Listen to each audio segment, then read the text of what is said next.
What is going on, everyone? Welcome back. It is time for a new week on DSPGaming, and that means it is time for the return episode of the Level 1 podcast. Today, we'll be playing a little bit of catch-up. I'll tell you about my day off. We'll talk about how the week ended, a project that I released during my day off, and of course, we're going to talk about the week coming up. Because this week, we got some unique stuff going on, including a new game that, I'm going to be honest with you, I'm wondering how to really go about it. I'd like to talk with you about it this morning because I'm maybe having some second thoughts on how I thought I was going to approach it. We'll talk about that today. But in addition to that, we need new games. Right now, we've been playing kind of the same stuff for a while. We do have some ongoing playthroughs, but for the first time in ages, we actually have some openings in the schedule. The question is, what are we going to play? We're going to check that out tonight, but we could get some early ideas and discussion right now. So I hope you all had a good Saturday. I'm back. For how long? That's a good question, because we're actually going to talk about that on today's show as well. Sit back and relax, ladies and gentlemen. It is time for a week-beginning episode of the Level 1 podcast.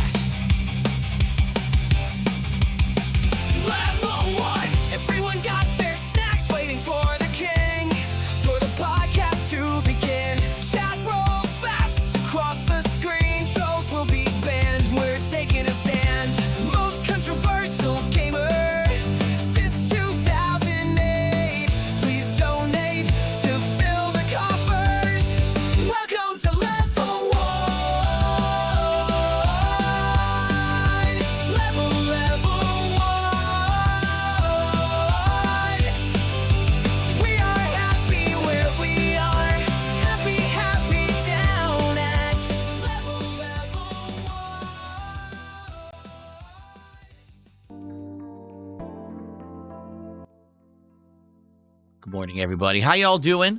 Welcome back to the show. It is time for the Level 1 podcast for Sunday, the 17th of May, 2026. I'm DSP, and it's time to chill with Phil. We've got a lot to talk about today, notably the coming week, because we're at a point where now we're actually going to be doing some new stuff, and the question is, what? Right? Like, what's it going to be that we're going to be doing new? Always an interesting question because, as you know, I'm very interactive with you guys, and you guys have direct influence on what we do on these streams.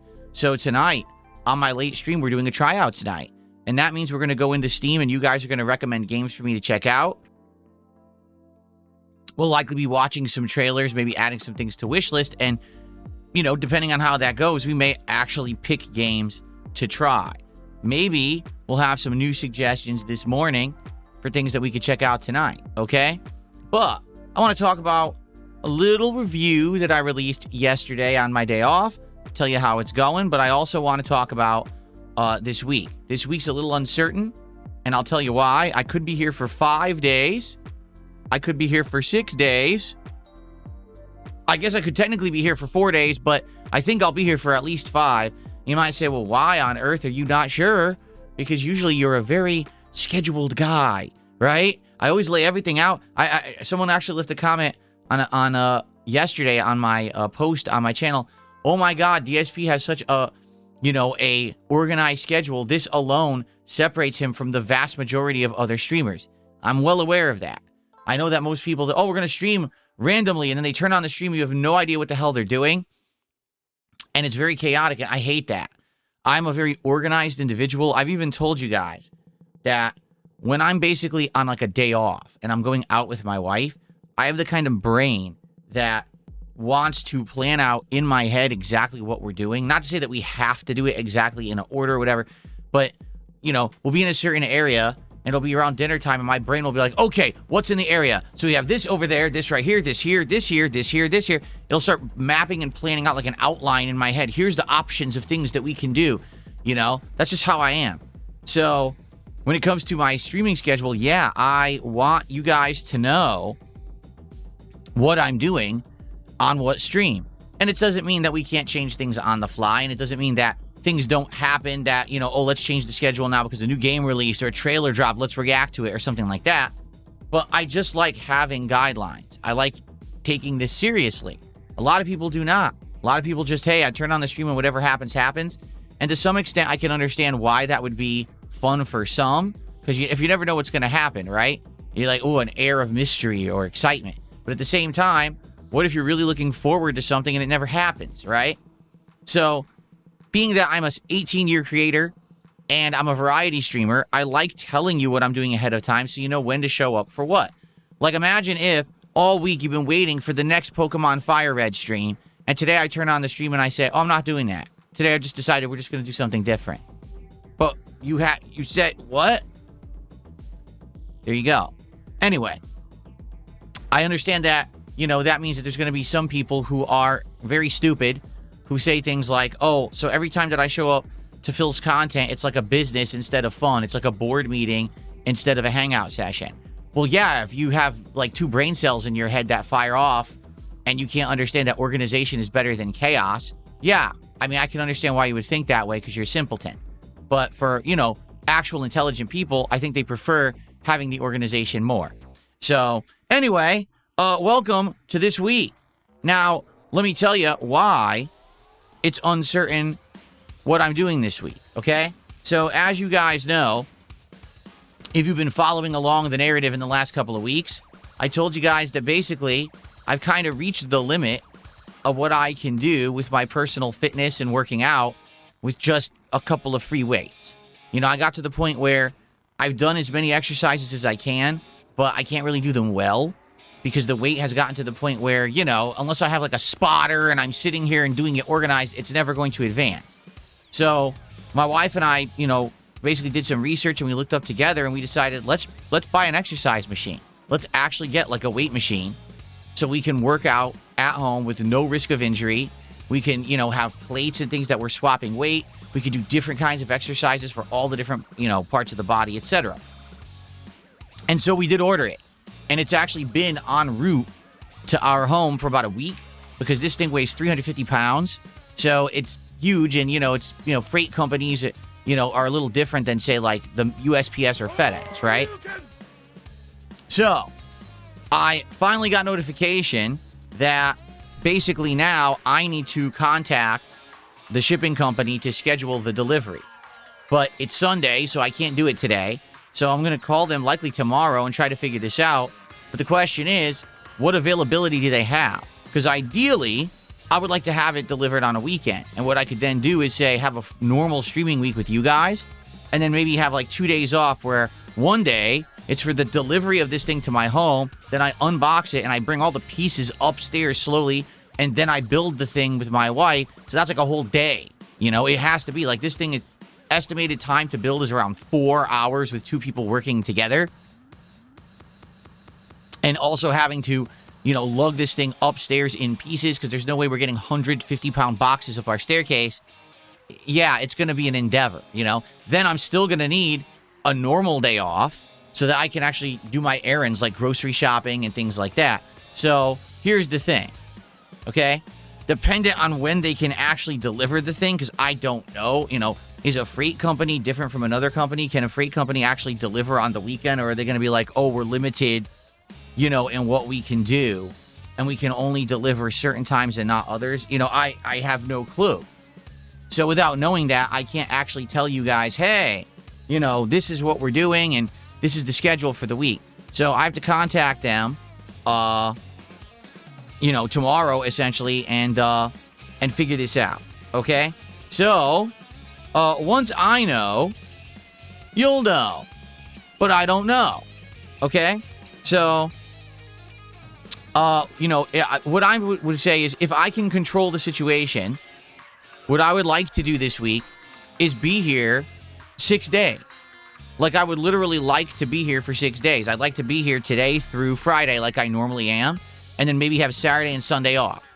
That way, one day is the, arrival, unpacking, and building of this thing, and then the other day I can have a normal day. Plus, I'm probably going to have to recover. I'm going to be so sore, probably from lugging this thing around and building it or whatever all day the day before, right?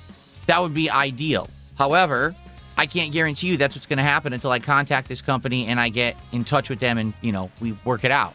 Don't know if they're going to be able to deliver it on a weekend or whatever, right? So once I know, I'll let you know. And, hopefully I'll have some updates for you over the week, so it's not like in limbo all week, but you never know. It's just one of those things in life. You don't have full control of the situation. You just shrug and say, oh, well, we'll roll with it, right? Good news is we're still going to have a lot of content, and it's going to be good. It's going to be a good time this week with all the content I'm going to put out, which we'll talk about in a moment. But now that I've gotten that initial announcement out of the way, let's say what's up to everyone. Let's do some initial shout-outs and the like. All right? First off, I want to say this. At the very end of Friday Night Fights, okay, I went offline, and someone actually sent me a $5 tip and said, hey, good games. And I was like, good games? So was that the final person who I was playing? It might have been. If you remember on Friday Night Fights, I pretty much had a lot of fun matchups, except for one guy who was cheating using a turbo controller and lagging to win with Honda. And then I whooped his ass by just picking Honda and playing him better than he ever could. But outside of that, the matchups were varied and fun. And I had a good time on Friday Night Fights. And I don't know who I played last, but whoever it was, if that was you and you tipped me $5, thank you in good games, because I did have great games pretty much all night. So who do we got here? Let's say what's up to everybody. And then we got a shout out to do, and then we'll go from there. So first off, let's say hello to everyone. Good morning to Dark Lady Goth, Joseph, Shinzo Moon, Soul at 2 a.m., Dead to Me, Bono's Tecmo, Frank's Gym, Sky Jogger, Eddie Chill, Ice Agent, Hino Stormcloak, Large Marge, Pattern Player, Omega Trees, Don Doko, Stepson, Mario Handcart. Who else do we got? Darkside Pill, Most Tasteless is here. Many more. There's a lot of names flying here. Bowser Scams. How you doing? Parasolo, Grandmaster Scrub, good morning. Chronogeist, how are ya? What's up, everybody? Good morning. Good to see you. Good to see you bright and early here on DSP Gaming for the Level 1 podcast. Got a couple of shout-outs to do. Our first contribution of the new week is actually from Soul at 2 a.m. And Soul at 2 a.m. says, with a $5 super chat, by the way, what is your Myers-Briggs personality type? I'm guessing ESTJ. I have no idea because I've never even heard of the term and haven't ever looked into it. So thank you. Soul at 2 a.m. for the first contribution of the week with a $5 super chat and a question I can't answer. And then we have Chronogeist, who just became a member on YouTube.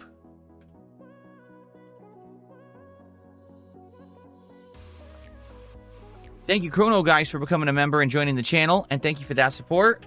Enjoy the plentiful emotes, including the new DSP Flex emote that's available both on YouTube and on Kick.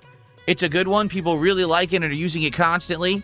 So now you can enjoy it because you're a member. Very nice. Good morning, King Michael. Good to see you. Momo Chai, how are you? Thanks for joining. Who else do we got? Anyone I missed? I think I got almost everybody, actually. There's a few other people talking here, but I think I got almost everyone. Cool. What do you mean, let me see your left hand when you're flexing? My left hand? Like this? This is the problem. I don't flex this way because the microphone blocks it. Here, hold on. See? Looks good, but the microphone blocks it, so I always flex with the right arm, so that way the microphone doesn't block it. What's wrong with that? What do you mean, oh damn, it's real? What are you talking about? Let me hear this. No, I've got to hear it. What's the insane, nonsensical conspiracy theory? Don't push up your muscle with your other hand. I'm not using my hand. Watch. My left hand is way out here. Look. What are you talking about? Look, here. My hand's over here. What are you talking about? An AI filter? What? I don't even know how to use an AI filter.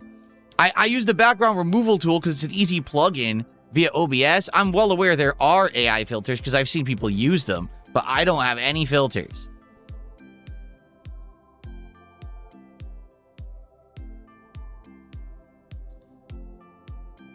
I'm the master of AI. That's correct. In reality, I actually look exactly the same. I never lost any weight. I'm still like 220 pounds. And it's an AI filter. It's sucking the meat off my face. It's put the muscles on my body. That's correct. That would be a crazy AI filter, wouldn't it? What's up, Rebel Yeller? How are you today? Uniqueness, how are you? Good morning. Good morning, good morning. Very good. Inflatable muscle arms. Yes, like Looney Tunes. These are balloons that are inflated, and I can pop it out and it goes. That's awesome. That's actually pretty funny. Okay. Well, all right. What I want to talk about, folks, before we get to anything else today, and before I forget about it, I want to let you guys know that I did release a special video during my day off. Now, the reason it's special is because particularly this video was not live streamed at all. And as you know, most of my content is live streamed content. It's either, you know, an actual raw live stream that then I clip from it and I upload the playthrough separate, or some of these edited videos and things I've been putting out for the last month are just highlights, right? In this case, I actually made a video, a review that, well, I guess not really much of a review, more of a first impressions, that actually was not live streamed, okay? So if you're not aware, let's check it out. I'll show you what I'm talking about. This is my channel. If you're not aware, I don't know how you wouldn't be aware because you're probably watching me on it right now. Of course, some of you may be watching on Kick. This is DSPGaming on YouTube. Once again, it's youtube.com/DSPGaming. You don't need an @ symbol to get to it because it's hard-coded to DSPGaming. It's been out since 2010, so I have this for 16 years reserved in my name. So, as you can see, here we are. This is us right now. Literally, look, there it is. Streamception. How you like that? Streamception's pretty interesting, isn't it? There it is. Look, a stream within a stream within a stream. Pretty cool. But what you're going to see down here are my channel highlights, which are basically the edited videos that I've released over the course of the last month. Actually having an editor who knows what they're doing a good job putting out highlights and, you know, different kinds of videos for me. So, yesterday during my day off, I actually released a video regarding the Steam controller and my experiences with it for about the week that I've had it. You know, I got it Tuesday and I put out this video on Saturday morning. Well, I guess it was Saturday afternoon. It was like 12:30 in the afternoon or something like that, right? So, in this review, as you'll see, it's me actually talking about the controller and talking about my first-hand experience in different kinds of games, including Directive 8020, Mouse PI for Hire, and retro fighting games, plus when I navigated around Windows, when I went into Steam, when I tried a game in Game Pass, / the Xbox app, whatever you want to call it, and etc. It's short. As you can see, it's not a long review. It's like 12 minutes long. Okay?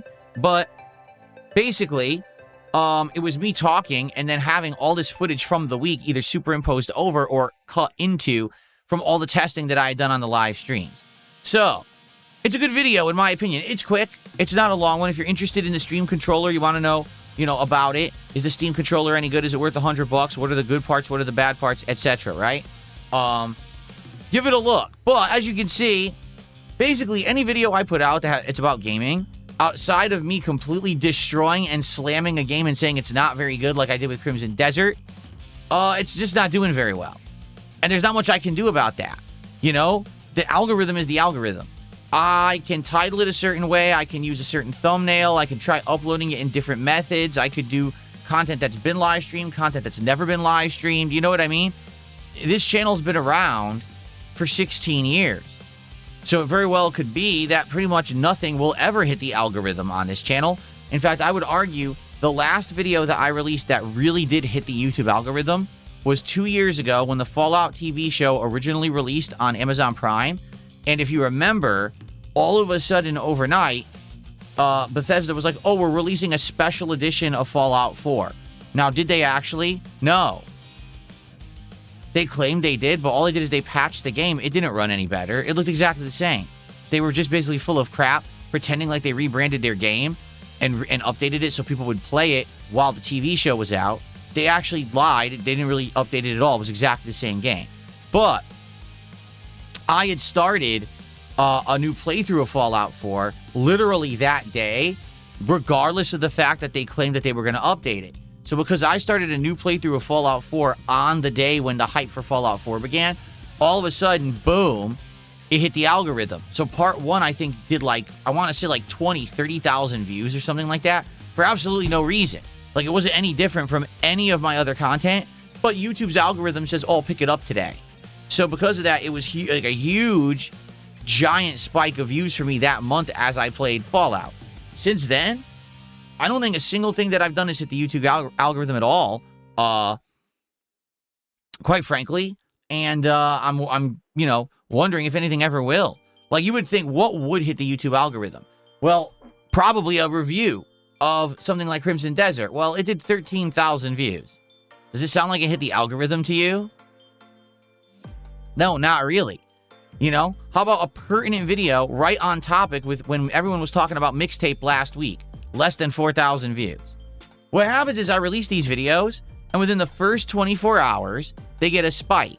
And then just immediately, it's like when that 24-hour mark hits, it fizzles out. Like with this video from the Steam controller. When I first released it, within 3 hours, it had already topped 1,000 views. And I'm like, oh, at that pacing, that's great. Right? Within 24 hours, this thing might have 5,000, 6,000 views. And then it just tapers off. It like plateaus. And then you barely get any. Because it didn't hit the algorithm. So what's happened is, what this is showing me, which is exactly what I expected, is that out of the insane amount of subscribers I supposedly have, which obviously are all legacy subscribers who don't even check the channel anymore, okay? I probably have between 3,000 to 5,000 active viewers that actually interact and participate with my content on a daily basis. That's really what this means, okay? That's not bad. I want you to understand something. If you have 3,000 to 5,000 active viewers who like you and your content and will check it out and will support it, you're good. You can make a living. You can do well for yourself. But they have to be real viewers, not bots, not people who casually drop by, watch one video, and leave. They have to be people who are actually involved with your content, like it, and will support it. So that's basically what I have, okay? Now, it's not to say that I can't have more, because every once in a while, there's a reason why new people will check me out. Whether it's, oh, I did a collab with Kino Casino for like 6 to 8 months. Oh, I had an important interview with Asmongold that people enjoyed and it blew up and I got some new people, right? The problem is, when you get those spikes, you get some people who will join you, but they don't usually stick around unless you're doing stuff all the time that they like. But where do they go for the stuff they like all the time? The original source they came from, and then they tend to forget about you. And I know because I've been through this multiple times, right? So, as you can see, I'm not upset with the performance of these edited videos. Like, going back all the way to over a month when I quit Street Fighter 6, they do okay, but they're all kind of in line. They're probably going to do at the lowest, right? They'll probably do around 3,000 views. And then at their highest, probably the most I'll get for a gameplay-related highlight is probably around 5,000 views, to be honest. And then, as for other content, like a one-off review, that could be a little controversial. Maybe I'll get a little bit of a spike. Or if I do a drama-related video, right, then I'll probably get more. But for gameplay, I think this is, in general, what I can expect, unless something actually happens to hit the algorithm. So I just want you to understand, I'm not going to give up. This is not a defeat or anything for me. Obviously, what I would have liked is for this video to have done 5,000 views in 24 hours, and by the end of its run, say in a week, I would have liked it to get around 10,000. If my edited videos could start doing that consistently, the channel will see growth, and I'll actually start making money on them. But as it is right now, it's been a month, and I've made money on one video, this one. That's it. I literally have lost money on every single edited video I've put out, and there's nothing I can really do about it. Let me put it this way. At least I'm investing in the channel, right? I'm investing this money into the channel's future. We've got a body of videos that if someone's a newcomer, they may come by and be like, oh, look at all these nice edited videos, and just hit play on the playlist and just check them all out. You know what I mean? I do think that that's worth investing in. So please check out the newest video if you haven't. If you're interested in the Steam controller, I don't blame you if you're not, because only PC gamers are going to be interested in the Steam controller, right? Not console gamers, so I get that. But maybe you're interested in it. Give it a look. And every week, I'll be looking for a new topic and new hot things to talk about in gaming news. Today, there just doesn't really happen to be any. But perhaps you know, I'll plug at it, and something new will happen in news, and we can talk about it and go from there, right? Okay. All right, folks. So there you go. And please give it a look. If you haven't checked out any of these videos yet, I urge you to. I think they're really well done with the editing. They're entertaining watches. And, you know, I'm going to keep plugging away, and hopefully something will eventually take off, right? Okay. Good stuff. Well, I have some more shout-outs to do. Let's go. So first off, okay, I've gotten 5 gifted memberships from Joseph. Joseph, good morning. It's good to see you here. Thank you for the early support of the channel this morning. Let's get Joseph on the leaderboard because that is the most memberships of the week so far.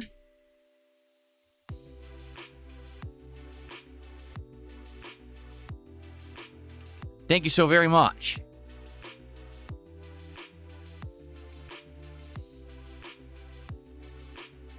I keep getting emails and I'm thinking, oh, is it a tip? No, it's like a spam email. So that's why I thought we had tips coming in. We didn't.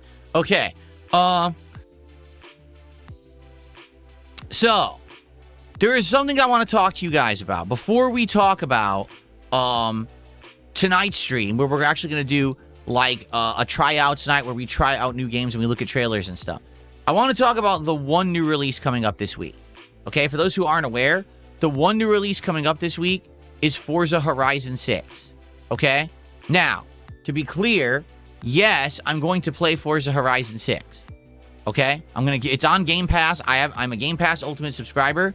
I'll be checking it out on Tuesday. Okay? But I'm going to be honest with you guys. I've been hearing things about the game. I've been looking into it myself. All right? I don't think it's going to do numbers. Okay? What do I mean by that? All right? Number one, Forza Horizon 6 already is spoiled all over the internet.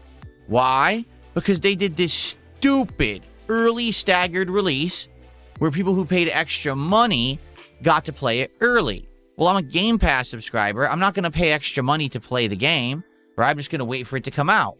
The problem is they gave out a tremendous amount of free copies to influencers. They gave this game away to people who don't play racing games just to get it out there. So over the weekend, there was an unprecedented amount of people playing this game who don't actually play this game. Does that make sense? It got overexposed over the weekend. I saw people posting up about it on social media, basically making fun of it, saying, this game is stupid. This game actually is dumb with how ridiculous crap they put into it, and that's not good. Like, if people were posting up saying, oh my god, it's the best Forza Horizon ever, it's actually the opposite. People are basically like, yeah, this game has jumped the shark at this point with the amount of silly shit that they put into it, and that's not a good thing. So the thing is, the game already is overexposed. So by the time that I go to play it on Tuesday, it's not like, oh, that day one hype. People have already seen the ridiculous shit all over the internet. I'm not going to be surprised by it because it was posted, on social media like crazy for the last 2 to 3 days. Okay? That's number one. Number two, here's the other factor. Listen to this. It's basically exactly the same game again. You might say, what? Yeah, it's the same game again. Now, I started playing Forza Horizon at Part 3. That one was based in Australia, right? And that was pretty fun because you're in the outback and you're learning about Australia and the different things in the climate and the different locations and things like that. I actually really liked Forza Horizon 3. I thought it was a great game. Then I played Forza Horizon 4. Admittedly, it was very similar to Forza Horizon 3, but the difference was you were now in the UK. And I particularly remember playing that one and knowing that I have a whole bunch of fans and viewers who live in the UK. And they actually came to the streams and started saying, hey, we live there. Let's tell you all about the landmarks you're driving through. Let's see if we can actually find this particular one because we know all about the UK. So it was fun for a while, but even then I remember it got played out because it's very repetitive. Remember, what's the formula of Forza Horizon? So there's a festival. You go to the festival, you do a big event race, which is usually something ridiculous. You're racing a train. You're racing a blimp or a plane, right? You're doing something crazy. You're driving through walls. You're doing insane jumps over giant cliffs and waterfalls. They're meant to be these giant set piece events. Then what happens is, oh, guess what? You have to grind. What do you mean? Well, there's little mini races. There's drifting challenges. There's speed trap challenges. You have to find barn cars. You have to do this and that. And it's all essentially open world busy work. It's not really significant. Yeah, it's fun the first couple times you do these missions, but once you've done them 3-4 times, like, oh, how many times do I have to do them? About 27 to 30 each. Well, that's repetitive. Yeah, that's the game. The game is just basically open world repetition. It's like fetch quests in an RPG, but you're actually doing them in a driving game, okay? The best part about Forza Horizon has literally always been the graphics, okay? The graphics of the game are absolutely outstanding, and that's a good thing. I want the game to look great, especially because I'll be playing it on PC for the very first time, okay? I want the game to look great and to blow us all away. I mean, my capture, for the first time ever, will be able to handle the graphics of the game. Remember, up to this point, every time I played a Forza Horizon game, and my capture setup and everything just wasn't that good, now you'll be able to see it in smooth 60 frames without pixelization and looking like shit. It should look great. So I'm excited for that, okay? However, I strongly believe that here's what's going to happen. The first stream will likely do all right, because everyone's going to show up and want to see me play it for the first time. But once you just get to the second, the third, maybe fourth stream, that's it. It's going to be like, wow, you're still driving around doing these little mini races. You're still grinding for money to buy a house so you have fast travel. You're still doing these little challenges over and over. You're still searching for that damn barn car for 20 minutes and still haven't found it. Yeah, that's the game. I know, because I played it 3 times before. 3, 4, and 5 are all exactly the same game, okay? And particularly, I remember 5, people got bored with, and I don't think we beat it, did we? Did we beat Forza Horizon 5? I don't think we ever did. Let me check. I actually don't know.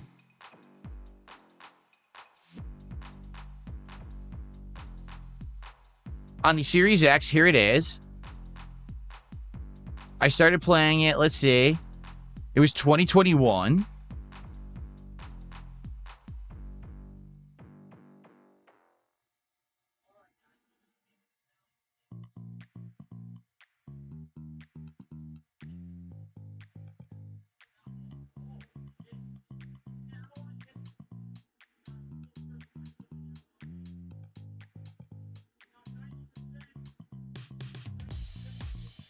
Yeah. So it looks like basically what happened was we played it for a bit and people got really bored with it. And then I stopped playing it. So I did 19 parts of it and then I quit because people were bored of the game. So I said, I'm not going to do any more if you guys don't want it. Okay. That's what I'm seeing. I don't even foresee Forza Horizon 6 getting that far at all. You know what I'm saying? Here's what I'm thinking. All right? I want to play it, maybe 1 or 2 streams to give it a shot and say, hey, let's see if it continues to do numbers, if people will show up for it, or if people are already bored with it. All right? So we'll definitely do it this coming Tuesday, right? And then we'll probably do it like maybe Thursday, Friday. You know, we'll figure it out because this week also, depending on how many days I'm here, which I don't know yet, and also night streams. Like, if we find some good stuff on Steam for night streams, then we'll probably be good, but maybe we're going to start taking some of the daytime streams and turn them into night streams. Like, I actually think Sorrows, I think we're actually going to make a night stream this week because it hasn't been doing great during the day streams anyway. So I think what we're going to do is we're going to play Sorrows on Tuesday night. So that way we can keep all these games moving, okay? So I think I'm going to try it on Tuesday, and we'll see how it goes. Basically, dependent on the Tuesday stream, that will determine if the game it will stay in the rotation and do well, or if we play it once or just twice, and then we kind of give up on it. Like, there you go. Now, here's the other factor, too, okay? We've been talking about me using the Logitech wheel and pedals and things to play the game. I don't even know if it works. I was thinking about this. I was like, does the Logitech wheel actually work with Forza Horizon 5 or 6? You would hope it does, right? You would think it's the new driving game. Why wouldn't it work with one of the most common racing peripherals? But we haven't tested it yet. I would hope that it does. But for me, I was thinking about this and I'm like, this is a game that I don't even know if it's going to work, at all. And I've never done like racing with a wheel and pedals. I've only driven the truck in Truck Sim. And I'm about a year removed from that, So is it worth me lugging all that shit out of the closet, which it's in storage right now. It's actually in one of my storage bins buried in the corner of my closet because I haven't used it in about a year. Is it worth it me pulling all that shit out, then having it over here trying to hook it up, get it all working again with this new setup, just for me to do 1 or 2 streams of this game and then say, oh, everyone's bored with it? What the fuck did I bother lugging this thing out for?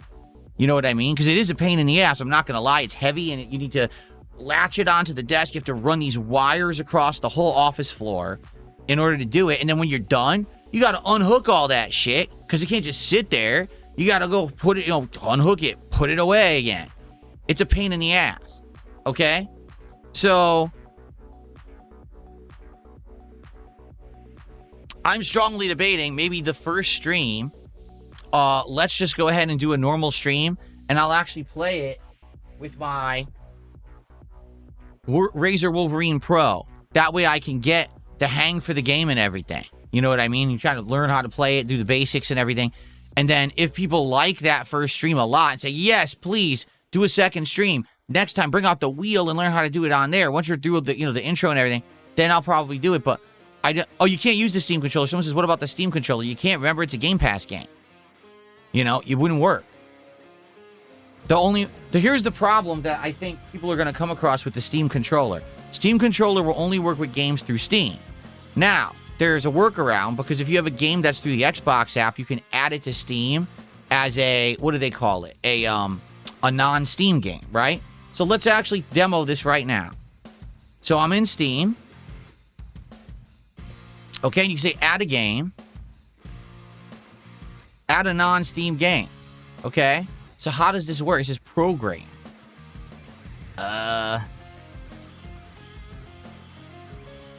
What? Search list. Select the program to add to your Steam library. Let's say, for example, I wanted to add Hollow Knight.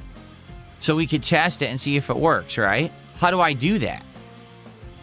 Use the search. Yeah, but what's Hollow Knight called?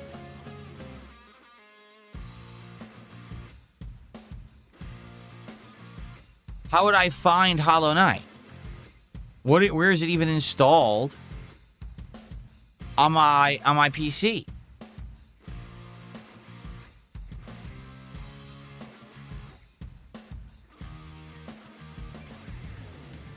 Browse for EXE. Well, that's going to bring up every EXE on my computer.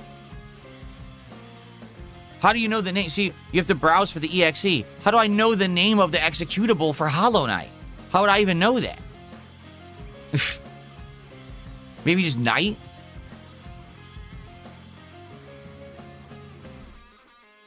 How would I know the name of it?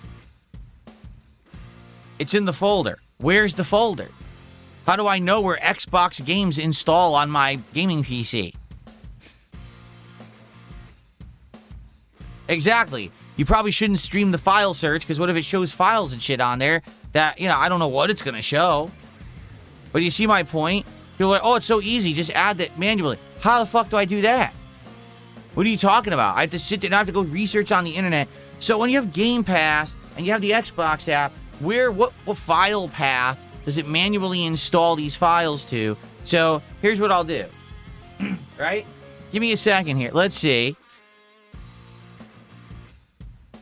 Let me see. It's probably in program files.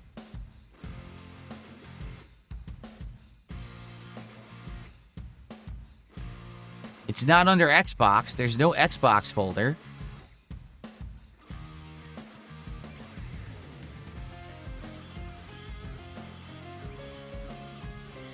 There's a Steam folder, but there's no Xbox folder. So I have no clue where it's doing this. Is it Xbox Games?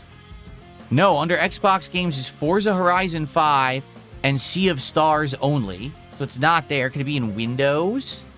This is so dumb.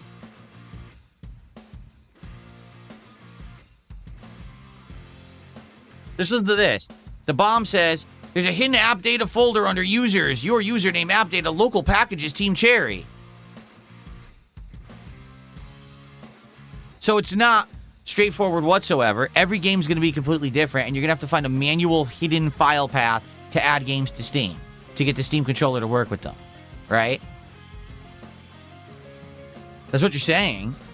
They didn't even make a common file path for games installed in the Xbox app, which is absolutely ludicrously stupid.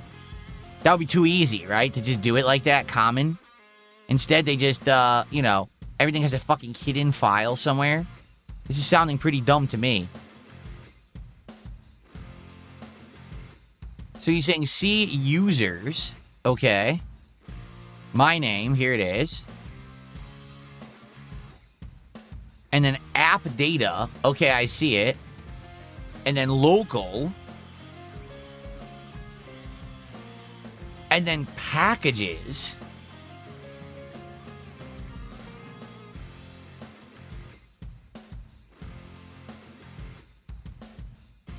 And then Team Cherry. Okay, there's 2 Team Cherry folders. That one's Silk Song. This one must be Hollow Knight. And now, yeah, look at this. System app data. Oh my god. WGS? Okay. It's still not there. There's still more folders. It's still not there. There's even more folders. Yeah. So I just went through the whole file path I was told to go through. Still couldn't find the executable. So already, I'm serious. I already fucking give up. Basically, what you would have to do to add any of these games. Can anyone actually tell me how to add it? Like if you have the regular Hollow Knight installed on your PC, how do you get that added to Steam? Because I'd like to test the Steam controller right now via this method, but it seems like such a fucking stupidly complicated bullshit thing to do. Try clicking and opening properties on the desktop shortcut. Okay. Let me find it. Okay, here it is. Properties. Okay. Open file location.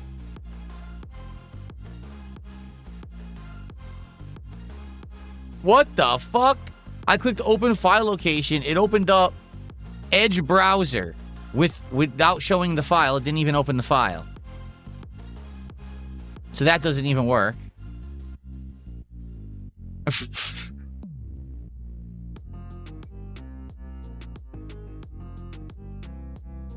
This is stupid.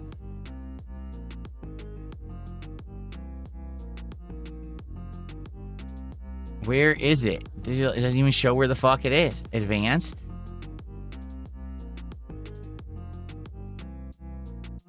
Yeah, it won't even show me. It literally won't show me where the file is located. In the shortcut. It's not there. This is hilarious. I'm looking everywhere. It won't. All it shows is the shortcut. It won't show you what it links to. So you can go to the original file. It won't show it. Oh my god.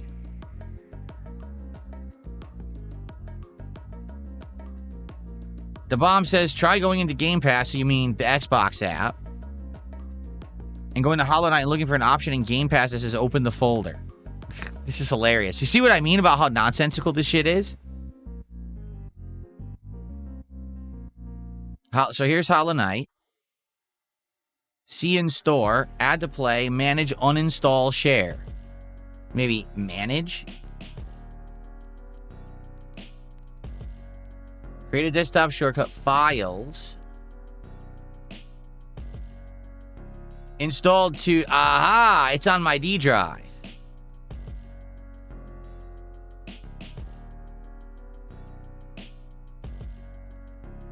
Ha ha ha ha.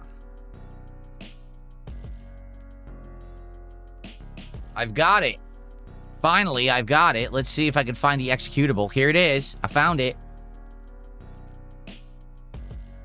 So now how do I add this to Steam? I know where it is. Browse. Okay, I got to manually browse. I think I could do it this way. Xbox games. Hollow Knight. Here it is. Hollow Knight.exe. You don't have permission to open the file. Contact the administrator.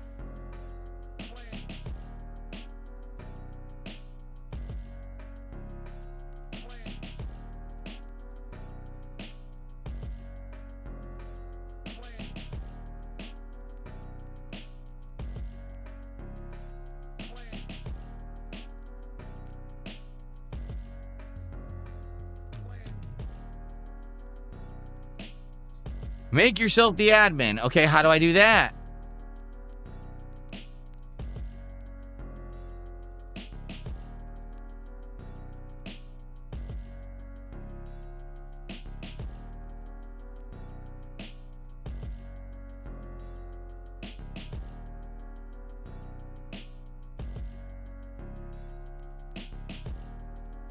Oh my God.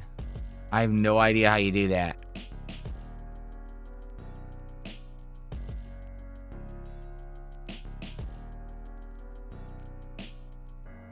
So anyway, yeah, so you see how this is not even worth my time? It really isn't. It's just a joke. It's an absolute joke. Here, it should be this, full control. All application packages should have full control.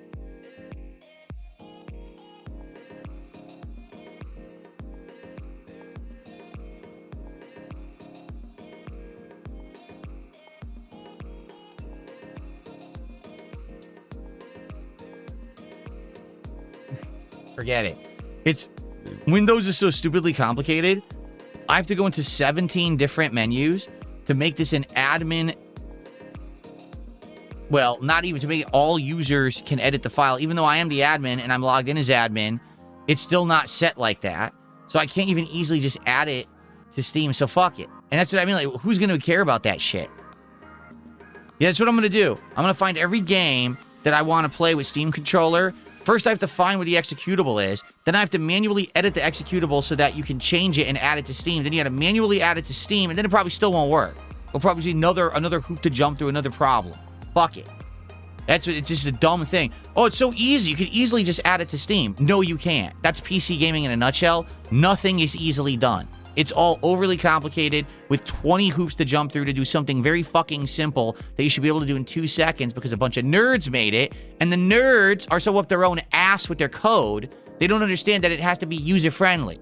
They just don't get it because all they do is sit there coding all fucking day. They probably can't even butter their bread or make a ham sandwich, but they can code.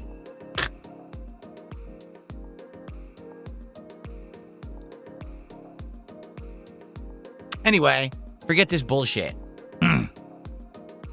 So anyway, you see my point? Someone said we can use the Steam controller with it. It would be cool. Imagine if you could drive using the touchpads. But no, because Forza is an Xbox native game.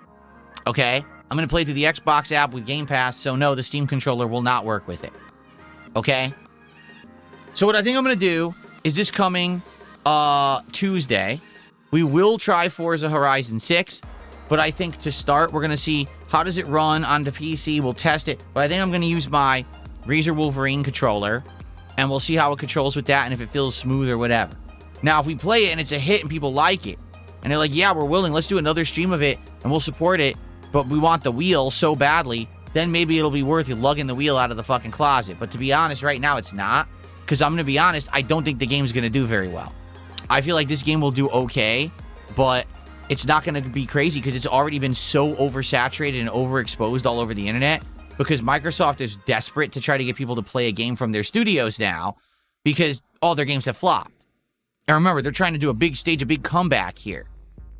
So they literally gave the game to everyone. Like any influencer who has any contact with PR or whatever, they got it for free. They got the advanced copy for free. Because remember, everyone gets it via Game Pass, but they got the advanced copy early. So because of that, yeah, everyone's already played it and overexposed the shit out of it. And like I said, most people are clowning on the game, saying, "Oh, look, you drive and hit giant bowls of ramen. Oh, look, you can race a fucking Gundam. What is this shit? Is this what actually happens in real Japan?" No. It's like a cartoony, clownish version of a racing game.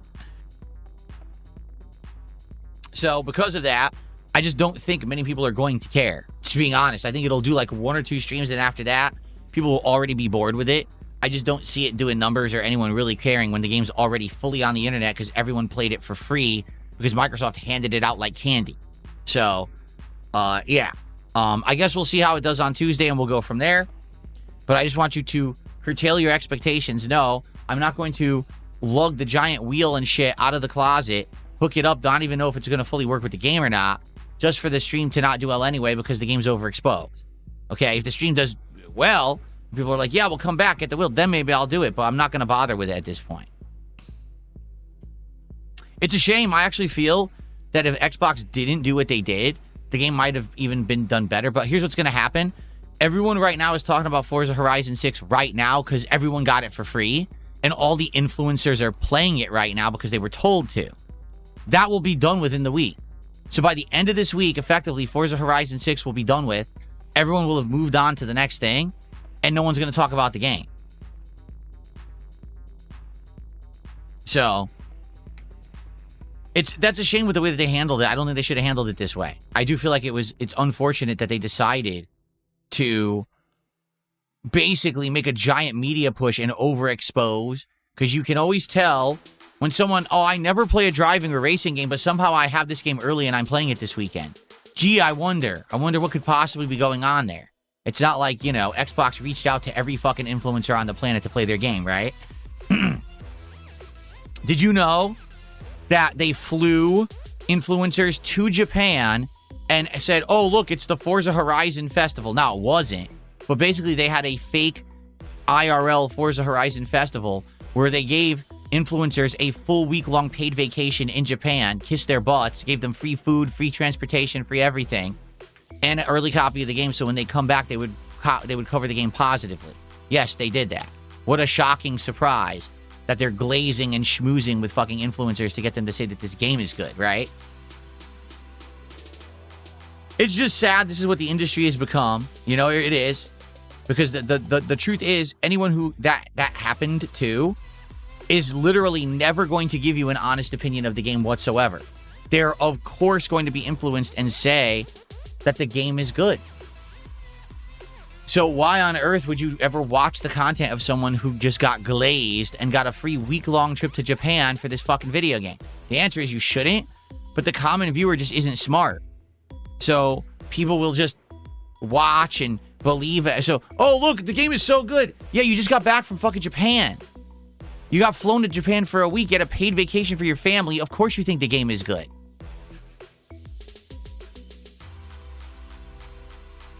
Anyway, yeah, it kind of takes the fun and the hype out of the game. It does. To see it so overexposed so early. So, we'll see what happens on Tuesday and go from there. But, to be honest, I'm not really expecting that much from it. I think it'll be Forza Horizon again, only with nice graphics and set in Japan, but it's going to be the same kind of formula. And, I mean, I'll be honest, I think I've always liked it more than the audience. I like the formula and I enjoy the game, but the audience is always like, oh, it's too samey, you're doing the same open world shit over and over.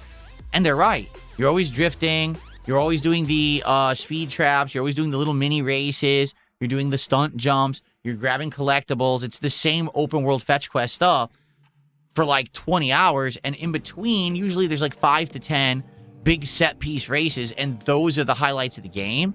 But you have all this filler crap in between that's just not very fun. And I don't know why they made another one that's the same game. Like, why couldn't you do anything innovative with it? It's the same game again 6 times? Like, damn. Like, listen, as much as I criticize certain games, right? Like Street Fighter, okay? Yeah, I criticize every Street Fighter, but at least between each Street Fighter, they try something different. With Street Fighter 5, they had different V-triggers. Street Fighter 6 is Drive Rush. There's always a new thing they're implementing to try to innovate. This game apparently hasn't tried in 4 or 5 games. It's the same game over and over. So anyway, We'll see what happens when we play it on Tuesday. We'll give you know me, I give everything an early shot. You know what I'm saying? I do. I give everything an equal shot, a fair shot. I don't judge early. All I know is I wanted not to be exposed to this game early, and it was unavoidable, and that's Xbox's fault. That's literally their fault for giving it to every possible influencer, which then just meant everyone played it, and therefore all the content of the game is already on the internet. Like, there's nothing I'll be surprised at playing this game now on Tuesday, because I've seen it all. It's all been memed and pushed all over the internet.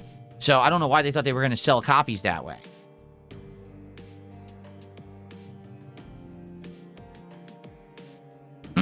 But I'll still give it an honest try, and we'll see what happens. Guitar Player, first of all, 59 months as a member, and he says, this is yet another reason I stick to console. Hey, when you're on console, as much as I've criticized consoles in the last 2 years since I became a PC gamer, it stands to reason, the reasoning of you're a console gamer for ease of use, you're doing it right. Like, that's the one major reason to stay a console gamer. You don't have to worry about configurations. You don't have to worry about tweaking the drivers. You don't have to worry about, oh, this isn't working, so now I have to find a workaround on the internet and modding this and fucking with this. And, oh, look, you buy the peripheral, you plug it in, it works. You buy the game, you load it, it works. Ease of use. For 10 years, I was a console-exclusive gamer, and I didn't have any kind of problems, right? So there you go. I'm not going to ever argue with someone. If that's your reasoning, you are probably doing it right, okay? And then Guitar Player did a $5 super chat as well. Thank you so very much. I appreciate that.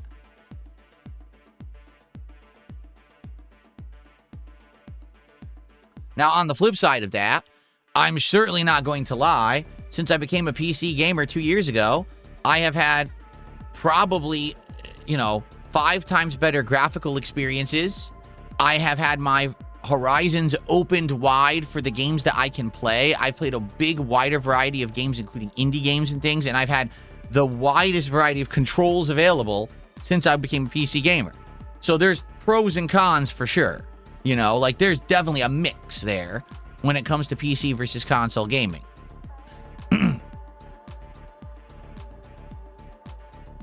Okay. All right, so what we're doing tonight on the late stream is pretty interesting.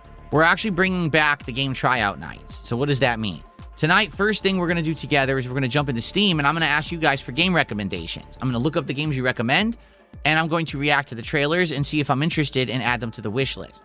Once we've gotten through enough of that, then we will likely try a couple of games for the first time and see if they're any good and if there's something that I want to play and put into my rotation or not. Okay? And then tomorrow night, we're doing the same thing. Only I think what'll happen is we'll probably just play more games tomorrow night. Like, tonight will be the night for suggestions to look up stuff and add. And tomorrow will be the heavy let's try games stream. So hopefully within tonight and tomorrow night's late streams, we'll have tried a good variety of games and probably add a few things. Okay? That'll be cool. We'll add a few things to the rotation. 1 or 2 games. We'll see what we can come up with per your suggestions. And hopefully we'll find some unique games that we can start playing this week. Because the thing is, Pokemon Fire Red, I feel like we're going to finish soon. I think within a few more streams, we're going to wrap up all the post-game content, and we're going to have to move on. Saros, we're in World 5 out of 9, but I've noticed that it definitely is dying out in popularity. Like, Saros, at first people were more interested, but now, because it's a lot more grindy, I don't know how much longer it's going to last or if people are going to get bored. Maybe people will keep sticking around and supporting it. I guess we'll see. I guess we'll find out, but, that's a kind of a maybe for the rotation. Directive 8020, we're going to beat the game when we play it again tomorrow. And then after that, we'll decide, do we want to do maybe a one-off night stream where we actually do alternate choices in it or whatever? But that also is going to conclude very soon. And then outside of that, what else are we actually doing as major playthroughs? Well, we're going to try Forza Horizon 6. See? So actually, we have a week or two. There's not that much going on, and we're going to finish some stuff. So we will be looking for some new stuff for a week or two until the end of the month. At the end of the month, we got both 007 First Light as well as the Lego Batman game that looks really good. So once we get to the end of May, I think we'll have some good stuff to juggle. But we're going to need some stuff in between. It might be a good opportunity to get some new stuff off of Steam and the like. So, okay. All right, so we've got King Michael asking, how was the day off? Well, let's talk about that. So yesterday was my day off, and it was my only day off of the week. Therefore, it meant that I had to crush a whole bunch of stuff into the one day off that I had. We were supposed to get bad thunderstorms. Now, for the record, I live in the Pacific Northwest of the United States. We almost never get thunderstorms. It's insanely rare. We get rain, but usually the rain we get is, mild to medium rain. We get a lot of it, but it's not ever heavy. We don't get thunder or lightning or a lot of heavy winds. We just don't. So when they said, oh my God, we're going to have thunderstorms, like, oh crap, well, there was some other stuff that I was planning on doing, but I said, well, because we're going to get these thunderstorms, we won't do it then. We'll have to hold off to do these other things, right? Guess what we didn't get yesterday? Any thunderstorms. They said there was an 86% chance of heavy thunderstorms. We received zero thunder, zero lightning, zero wind. There was a tiny bit of rain that passed within like 5 to 10 minutes. It was like a quick downpour and it was gone. And that was it. So I planned my day around what they said was going to happen, and it was a complete waste. The good news is my wife and I did get to relax a lot. We watched, what did we watch yesterday? Jeez. We watched a zoo walkthrough where someone went to a zoo, and it was like a first-person walkthrough, so you get to see a lot of cool animals in HD. We watched a few food vlogs. People who are considered like food tourists who go through like Europe and try different kinds of foods from like different countries. What else did we do? We did quite a few things. We listened to some music, some relaxing music, which was nice, like jazz music. Of course, we hung out and played with Jasper Kitty.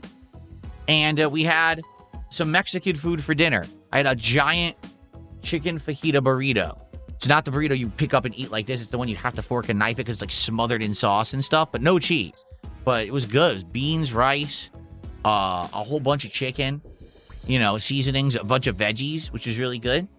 So it was pretty darn good. So we had a pretty decent day. It was all right. It could have been better because we had plans to do more that we canceled for no reason because the weather they claimed was going to happen never happened, right?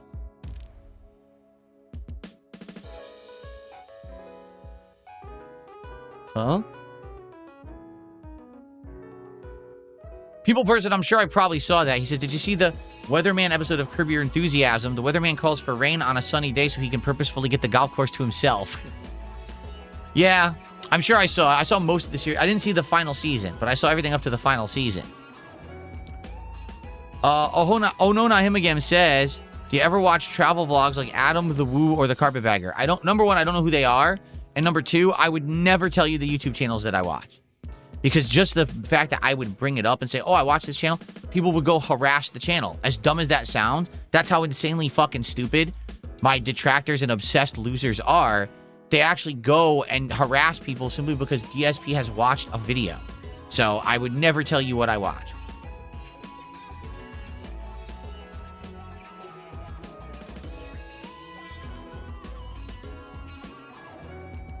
I'm glad to hear that Kino enjoyed it. He says, yesterday was his birthday. He went to Medieval Times.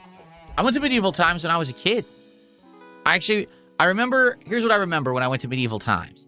I remember liking the show. I thought the show was fun, but being a kid, what did they have? A giant roasted chicken leg or turkey leg or whatever with like potato sides and stuff. And I was a kid. And as a kid, I'm like, oh, I don't really like this food. So like my parents liked it, but I didn't like it as much because I was like, this is like, not what a kid would normally eat. So I didn't really enjoy the food at all, but I liked the show.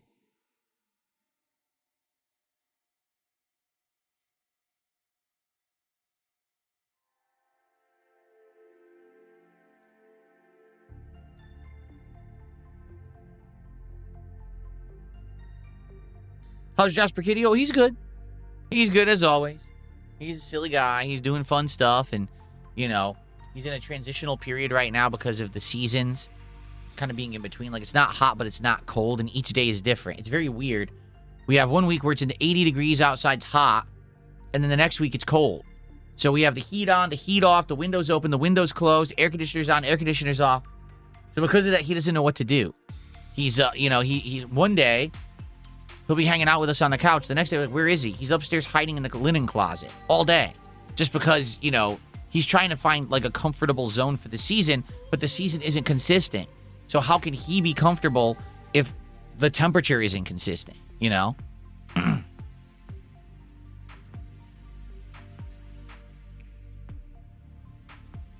People person, I would say, yeah, older games are allowed for suggestions tonight, but it would probably have to be something through Steam. I think we're going to jump into Steam tonight. Ugh. Yeah, Jasper's been shedding a lot. We keep bringing the brush out and brushing him, and a ton of hair comes off, and it's like, okay. And then 2 days pass. We're like, oh, let's brush him again. We brush him, and a ton of hair comes off again. We're like, we just brushed you. How do you have this much hair coming off?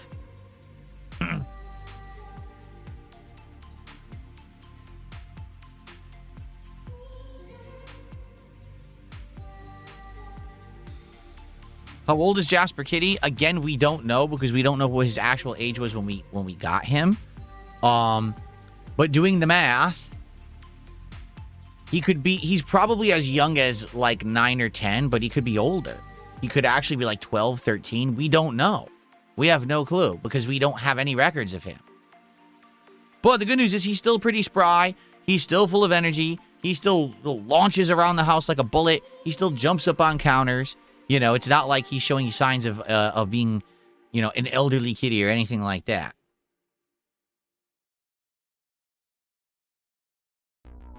Young? Oh, no. We've had him for many years. Many years. Jasper does have allergies, but it's not bad. Like, he actually started sneezing along with us. Like, remember a week or two ago, I said, oh, my God, my head is itching so bad. I need to go take an allergy pill. He, too. He'll scratch and he'll sneeze and stuff just like us. So he has the same allergies we have. But then we all kind of get immune to it around the same time, too. So he's not so bad anymore.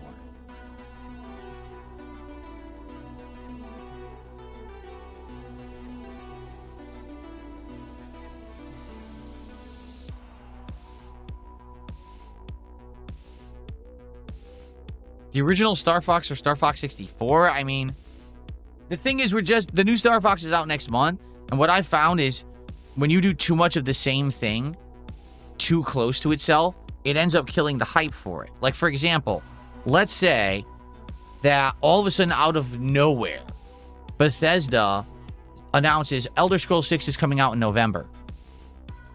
Okay? If people were like, hey, will you replay Skyrim in October? I'd be like, no. Why not? Because if I play Skyrim in October, people are going to be all Elder Scrolls out by the time that Elder Scrolls 6 comes out. They're not going to want Elder Scrolls and Elder Scrolls. So kind of the same thing here. If I were to play Star Fox or Star Fox 64 right now, then when the new one comes out, I'll start playing like, oh, you're playing the same kind of game again? You don't want to do too much of the same. You know what I mean? Then it doesn't feel special. It feels like you've kind of played it out and you've overplayed it. So, no, since the new Star Fox comes out in June, I am not going to play one of the older Star Foxes before then.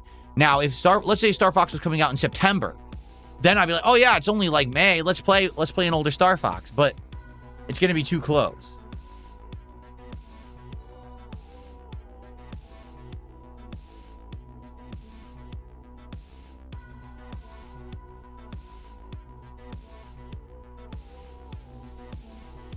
Yes, that's true. Cats can live a very long time.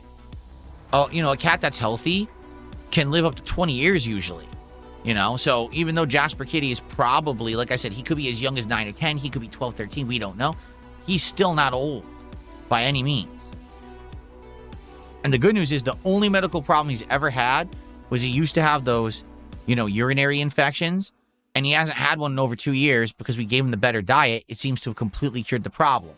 So that's extra good, you know, like, wow, he went from having a recurring chronic problem to 0 problems. So that's good stuff.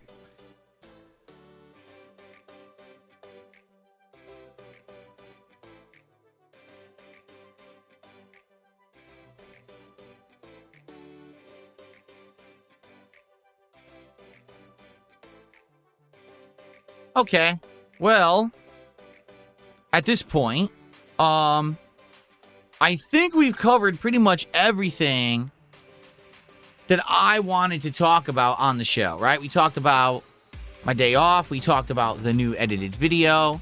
We talked about... Oh, there's one other thing. There's one final topic. What's up, Clyde Cash? How you doing? I'll be honest. You know I'm an honest dude, and I don't sugarcoat. Friday night, I was pretty disappointed.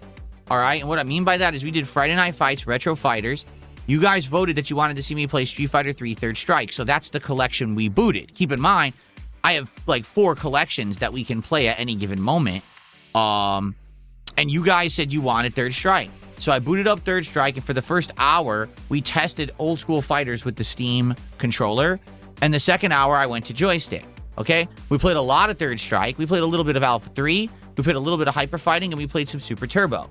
All right? I did good. The only person who even was really able to beat me was actually a cheater who was using a turbo controller to do things you're not supposed to be able to do competitively. That's why they're banned from competition.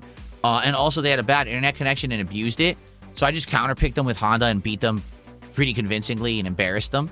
And then there was one other player who was pretty good at Third Strike, and I couldn't beat them when I was on Steam controller. But then when I swapped to my joystick, I was able to beat them pretty easily because I could actually control my character properly. But overall, it was a good time. Like, it was a good variety of stuff. We played a good variety of games, different people. It was a good time. But man, let me tell you, I was shocked by the attendance, and I was shocked by the support. Usually, Friday Night Fights is well attended. It actually wasn't. We didn't even have 200 viewers. And support, I think all night I made $70. At the very last minute, someone tipped $5, and I didn't count it for the stream. But they said, hey, good games. And I think that it was actually someone who I had played, which I didn't realize.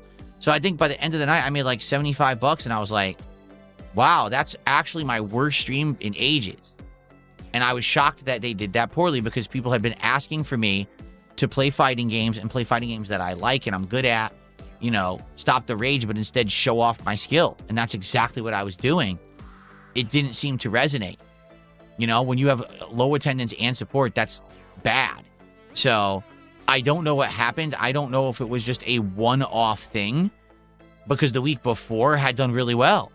So I don't know if it's just a one-off bad night or if people are telling me they just don't want old school fighting games, don't bother, in which case I guess we just don't do Friday Night Fights anymore, right? Unless we come up with a new game that people care about. Like I do know that later this year there's going to be that Avatar fighting game, and then much later in the year there's the Marvel Tokon game.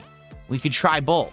But if neither of those stick or resonate, then I guess we just don't do fighting games until maybe Street Fighter 6 does something with an update that I care about. Like maybe next year or later this year, they do a new season pass with DLC characters I want to play. But outside of that, like I'm not going back to Street Fighter 6 for Ingrid, one of the worst characters, joke characters ever in Street Fighter history that everyone detests. That's just a fucking slap in the face. And I'm not wasting time on that. So yeah, I guess, I don't know. I'm very confused because like I said, one week it did great and then the next week it did poorly. So I don't know what I'm supposed to discern from that. Like I want to do Friday Night Fights again this week, but do I want to keep doing it and it's the slowest stream of the week historically? No, I don't. I don't want to have that happen, you know?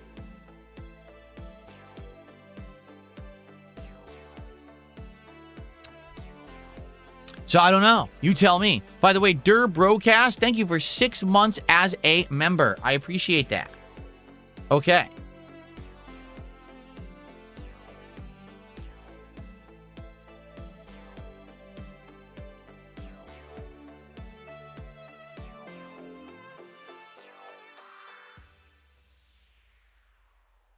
Okay, so, all right. Let's now chill for a bit. What I would say is let's open up the Q&A. Let's see what people want to talk about. You got any hot topics or anything you want to discuss today? Tag me in either chat, and let's talk a bit until we get kind of bored, and then we'll, we'll break for our setup here to get onto Switch 2 and play some Pokemon today.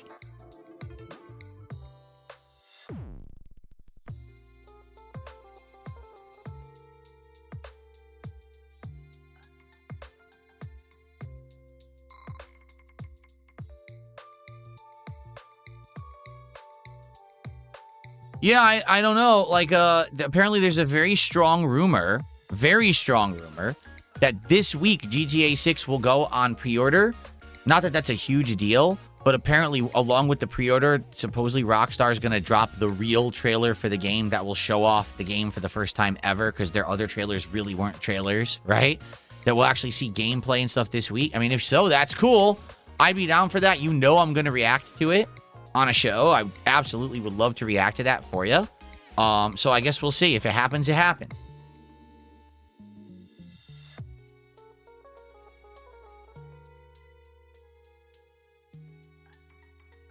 Boop-a-doop-a-doop-a-doop-a-doop.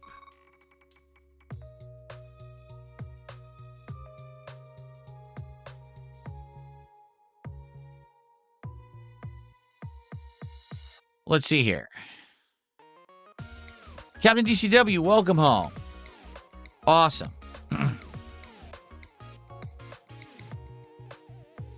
No, I'm not going to get the expensive premium edition of GTA 6. What's the point? Unless there's something in it that looks good, and it, you know, I would try to get it online, like pre-order it online to get mailed to my house or whatever. I'm certainly never buying anything at GameStop ever again. That's a complete waste of my time. I'll just order it and have it delivered. I don't know. They haven't announced it yet, so we don't know what's going to be in the collector's edition, right? I think that's what we're all expecting this week. Like, I could get it. I don't know what the point would be, but I could get it.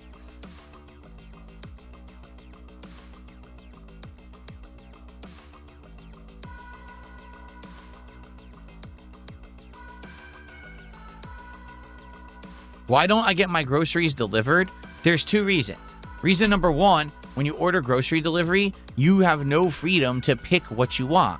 Like, for example, let's say you want to order bananas, all right? But you want bananas that are going to last longer, so you probably want greener bananas. You can't tell them, hey, give me greener bananas. You just get whatever the hell they grab you.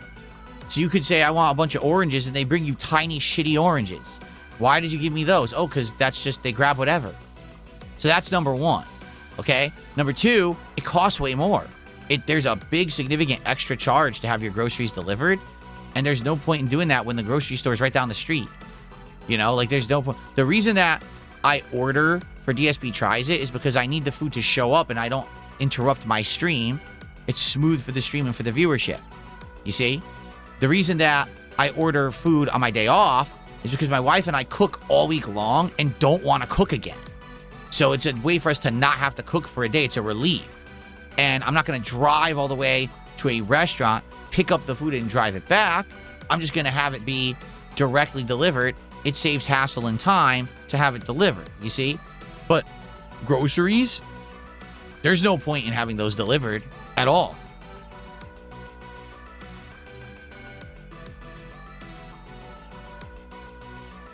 Okay, Eliza Pancakes, enjoy your permanent ban. Thanks for being a scumbag. See that? You want to say nasty things about me and my wife in the chat and get permanently banned and don't come back. And I don't care because you've been a sock account all along anyway. So who's next?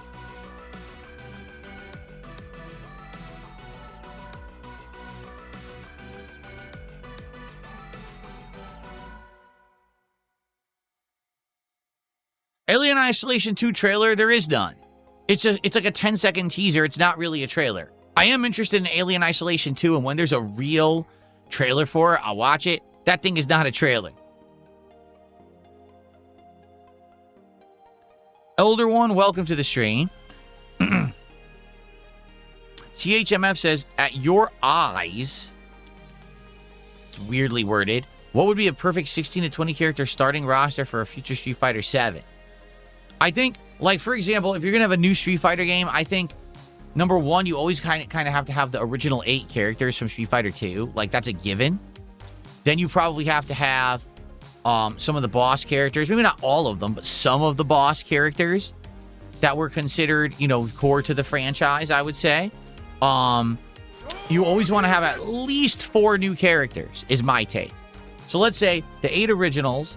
Let's say some of the bosses. So maybe, like, you could have, like, I don't know, like Bison, Vega, but then maybe you grab characters from, like, Street Fighter 4, you know, Jury, you know, I don't know, Karen, throw her in there.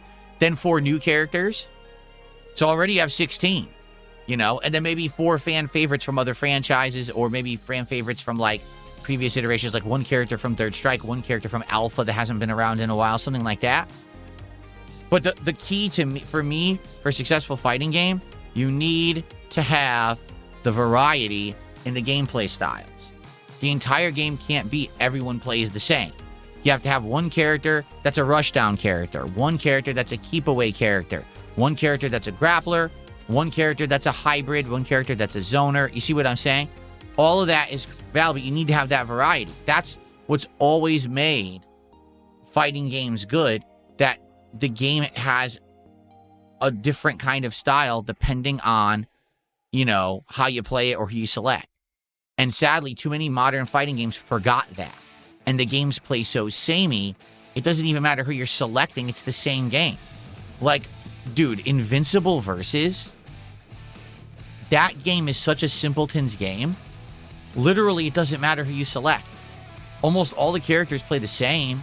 You're just button mashing combos into a tag, into another combo, into a tag, and then you're looking for one hit leading to a combo into another tag minigame. The game is awful. Like, legit, one of the worst designed fighting games I have ever seen in my entire life. And they're acting like it's something good because they're trying to make money. It's terrible. It's the antithesis of where fighting games should go is what they did with that game.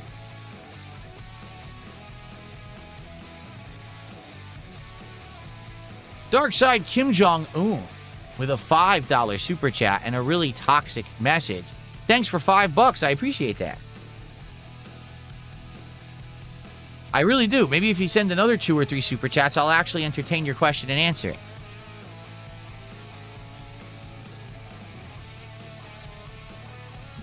Dragon Ball Z Sparking Zero, no. That game was never serious. Dragon Ball Z Sparking Zero was never even designed to be a serious fighting game. It's such an unbalanced, silly game. That game died competitively within the month that it released, so I'm not going back to that. Yes, I'm playing Lego Batman when it comes out. I absolutely am. It looks great.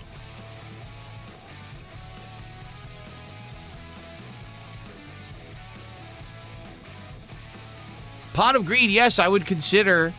I would absolutely consider any kind of game when we do our tryouts night tonight.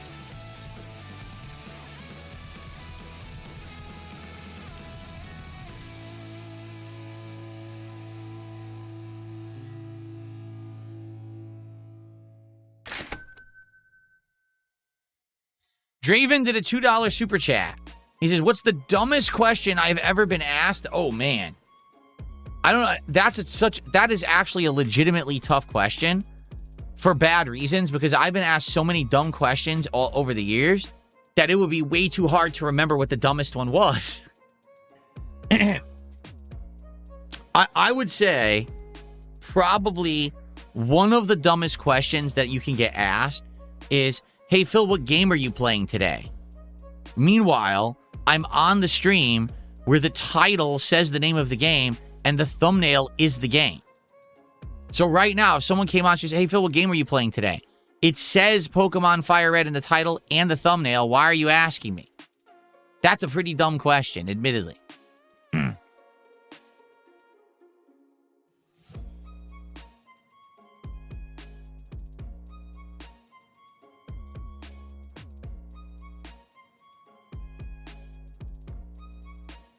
Well, that's the thing. Pick your favorite dumb question, says Joseph. I can't remember off the top of my head the dumb questions. You know what I mean? Like, I'm not someone who like sat here and archived them, and I get so many thrown at me on a daily basis. It's hard to really remember. For me, even worse than dumb questions is just the dumb conspiracies, the insane conspiracy theories that people come up with about stuff that just have absolutely no basis in reality, but they make it up to try to either have content on the internet that's clickbait shit, or because they want to feel so bad or so good about themselves by trying to act like things for me are bad when they're not. You know, like, my wife and I have a really good relationship. We really do. Like, behind the scenes, we absolutely love our life together, and we can't wait for it to get better. Like, we've been this year doing some big improvements, you know, redoing the house, cleaning stuff out, building a nice new room that we have that we can spend time in. We're going to get an exercise machine. Like, all this stuff is awesome stuff we're doing in our private life. That's excellent stuff that we're improving. And then these idiots actually make shit up like, oh, your life is horrible and you hate your wife, or your wife hates you, she's leaving you. where are you talking about, and where are you even getting anything like that at all? Like, there's no inkling of that whatsoever. Because, number one, I don't share any private shit. So if ever there was anything going on in my private life, you would never know. And neither should you. You know, that's something that's that no content creator, I feel, should be sharing publicly with the internet. That's private stuff between you and your significant other. Like, why would anyone need to know about that? And we've been together many years now and absolutely love our life. Like, actually, my life has been much better ever since I met her, and just keeps getting better over time as things get less stressful for us because things are going well. You know, things are getting better.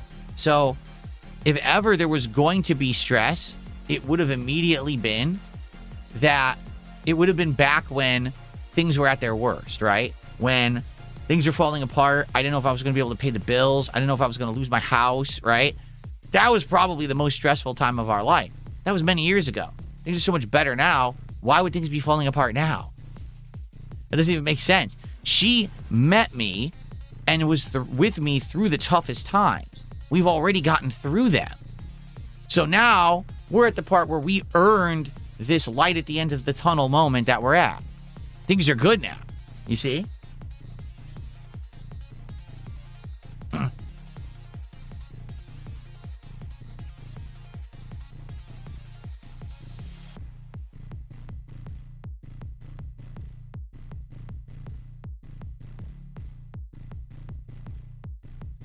Oh, I'm well aware of that, too. V. Souza says, your detractors were absolutely convinced that Lumix was your editor. For those who don't know, Lumix is a Wings of Redemption detractor who makes a bunch of videos about Wings every day. However, he's been in the ICU for 2 weeks, and you just released your Steam vid, another Dunn's conspiracy theory, to the garbage bin. Yeah, they were... Again, they out of nowhere make shit up. Like, on what reason would you think that Lumix is my editor? What evidence do you have? Nothing. Like, literally, oh, we just guessed that probably he's your editor. Oh, okay. For what reason? Oh, just because we want to have something to post about and have content on. Do you have any evidence? Do you have any actual rational thought, or is it all just you're making shit up so you can talk about nonsense and act like it's facts so you have fake content to make? Oh, okay.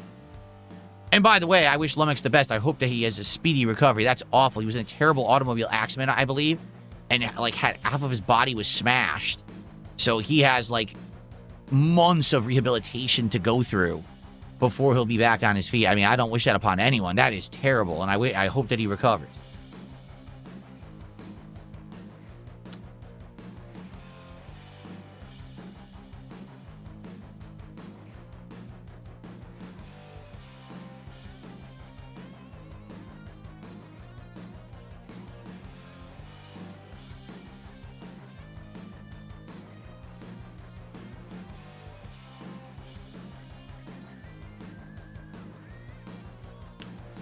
What do you mean? Botched Operation says, let me see this.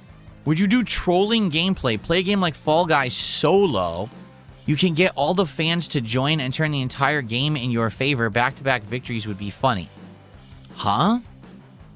Well, what you're saying is you think that if I were to play Fall Guys, people would join the game to help me? That would be the opposite. If I played Fall Guys, people would join the game to troll me and get me to lose. Because that's how they are. That's how the internet is. So that's why I don't play games like that. Plus, people would undoubtedly be making names that are like massive insults, doxing, all kinds of shit to try to fuck around. So that's why I don't do that stuff. Do people even still play Fall Guys? No. The player base has mostly fallen off. It's a very small player base now.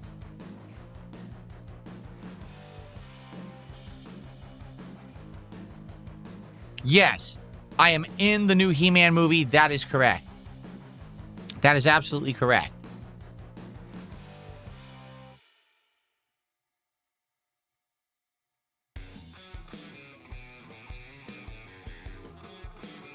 People person, see, this has been a rumor going on for a while. He says, another strong rumor is Bethesda will do a surprise drop of Fallout 3 remake somewhere at time in the summer. I don't know if I believe it because people have been saying that for like 2 years now. That rumor comes from when Xbox was going to buy Activision Blizzard. Because if you remember, there was a document that was leaked that was not supposed to be leaked during that court case, where it showed their roadmap of content they were working on. And one of the things they were working on was the Oblivion remake, which was real and released last year. And another thing was the Fallout 3 remake. Now, the Fallout 3 remake never released. So everyone is of the belief that they are actually still working on that and will eventually release it. But there's no guarantee, you know? So am I under the impression that they will eventually release it? Yes, I do feel like they will eventually release it. Okay? But I don't think it's going to be this summer, to be honest with you. I think it'll be a random drop or something at some point. Like, again, if they had it and they were going to release it, they would have released it during the Fallout TV show Season 2. Instead, they released Fallout Season 2 and have no product to sell. Again. Second fucking time they did it. Second time. Season 2. Oh, look, it's a good season.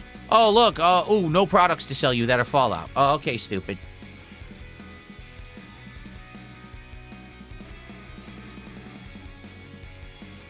I don't know much about Xenoverse 3. I played Xenoverse 1 and 2. I thought 1 was okay. I thought 2 was way too repetitive and too similar to 1. I don't know if I would play 3.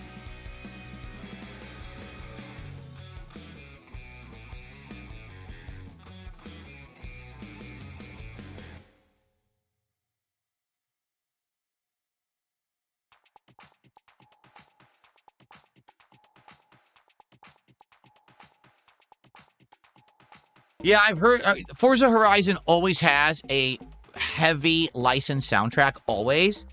I hope it has a streamer mode this time that actually works, because they actually did have a streamer mode in previous ones, and they still got claimed anyway. So hopefully there's a working streamer mode in this one.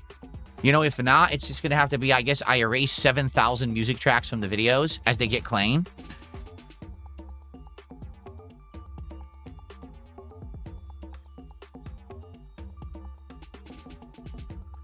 I am going to try out the 7th Guest remake of Della. Yes, I'm interested in it. It's pretty unique having a adventure mystery game from the 90s that used to be one of the biggest PC games ever becoming a modern game with upscaled graphics and stuff. It's pretty crazy.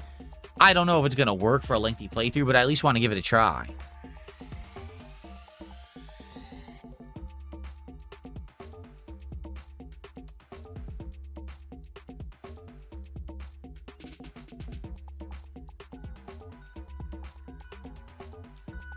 I don't know what that is. Uniqueness is I'm thinking about getting the Metro Saga bundle. Is it worth it? It sounds like, what was it, a bundle of what, the Metro games? Like Metro 2033 or whatever it is. I like the Metro games. I don't think I've played one that I disliked at all. I think I always like them. They always have a little bit of difference between them, a little bit of tweaking and updates and stuff. The latest one had an open world, if I remember correctly, which was pretty good.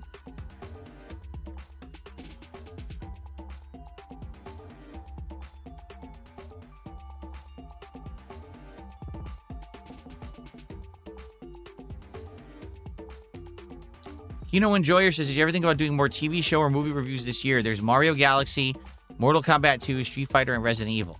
If and when I see these things, I would be happy to share my thoughts, but I don't think anyone cares about a formal review of me doing them, because there was a year I was doing that and no one watched it. It was like 2 years ago. No one was watching that crap. And I'm not going to the movies. I'm not taking time out of my work schedule and spending a ton of money to go see these movies in the theater. Forget it. If they go digital, maybe I'll get them digital on demand, but I'm not going to go to the movie theater.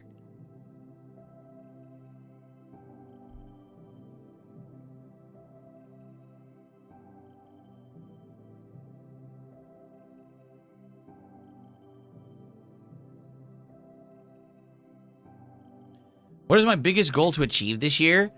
I don't know if I have any set, like, big milestone goal I'm looking to achieve this year. Obviously, as you've noticed this year, I haven't just sat around doing nothing or doing the same thing. I've tried quite a few different things since this year started, right? New equipment and setup changes, tweaks to certain things, trying occasionally new projects, new kind of things. And that continues. You know, when I see an opportunity, I jump on it and try to see if I can make it work. It doesn't always work. I mean, notably, the biggest thing, obviously, right now is me trying to get my channel noticed in the algorithm at least once or twice. So hopefully I'll get some kind of a crossover and get some new viewers. But that's incredibly hard if you haven't noticed. Because the thing that always got me all of these years, the thing that got me is that people would say, oh, Phil, the reason that DSP Gaming doesn't grow is because you just do raw gameplay. You do your live stream, and then you do your raw gameplay video playthrough. You don't do edited content, right? Like, that's the reason. Everyone's so used to edited content that narrows it down to just the highlights. That's why so many people go check out your detractors, because they're cutting down your content. I'm like, yeah, they are, but they're cutting it down to the toxic, negative stuff. They don't actually accurately highlight everything I'm doing on a stream. They conveniently cut out anything positive and good, and only will try to highlight the bad. But I do get what you're saying, that people want a more streamlined experience in general. Not the common person does not want to sit here and watch a 4 to 5 hour raw stream. And the common person doesn't want to sit there and watch the entirety of the playthrough with the boring parts in it. They want to see highlights, right? So after all these years of everyone saying, do highlights, and I said, all right, I'll finally do them. I'm at a situation where, yeah, I can afford to hire someone to do it. And they could probably put out 1 or 2 a week. And we'll leave that as the highlighted video on the channel. And we'll see what happens, right? In 1 month of doing it, if you haven't noticed, has there been an increase of views on the channel? There's been a little bit. You know, I would argue all the videos that I did this past month, they're the most viewed videos I have on the channel, right? All the highlight videos are by far the most viewed videos, but they haven't made me any money. I don't think that they're really bringing in much of a new viewer base. You know, I think it's much like with YouTube Shorts. The people who are going to come in and watch these highlight videos want more highlight videos.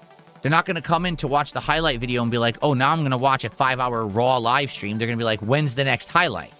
You see? So that's like my goal this year is stick with it, continue to try to be pertinent with certain kinds of gaming topics and the like, keep making these highlight videos. All right. And essentially try to get this channel into the algorithm in some capacity. At one point, it was working. Like, I was noticing people coming by and leaving comments on my videos like, oh my God, I was recommended this video in the algorithm today. I can't believe it. But the problem is it just hasn't been common. It happened a couple times, a few times, then it's like, and then it stops. So I got to stay with it. I think as we get further into the year, more gaming, big, high-profile gaming stuff is happening. Maybe then, you know, I guess we'll have to see.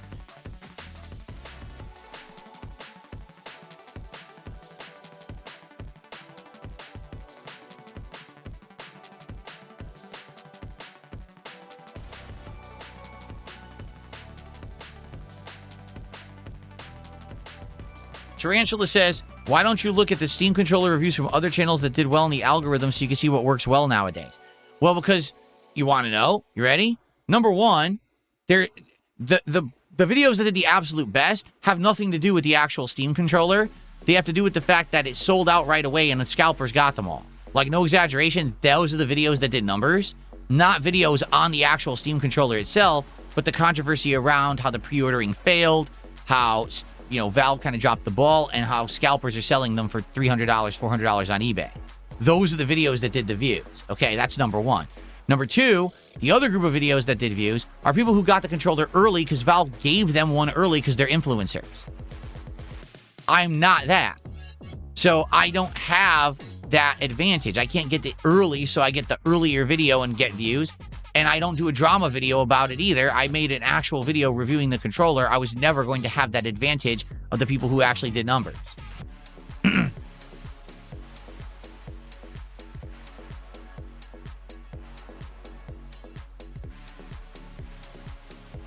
I agree.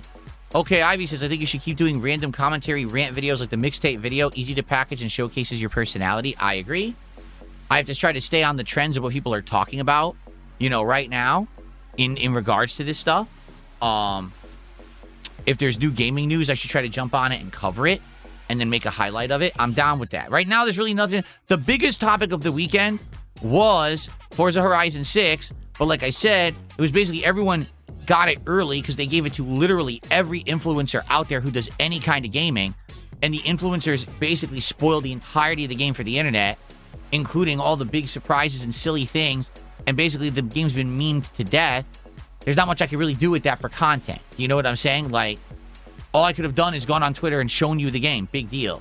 I'm going to play it on Tuesday anyway, so what's the point, right? So that's what's going on with gaming news right now. When more happens this week, perhaps I have more interesting stuff to cover.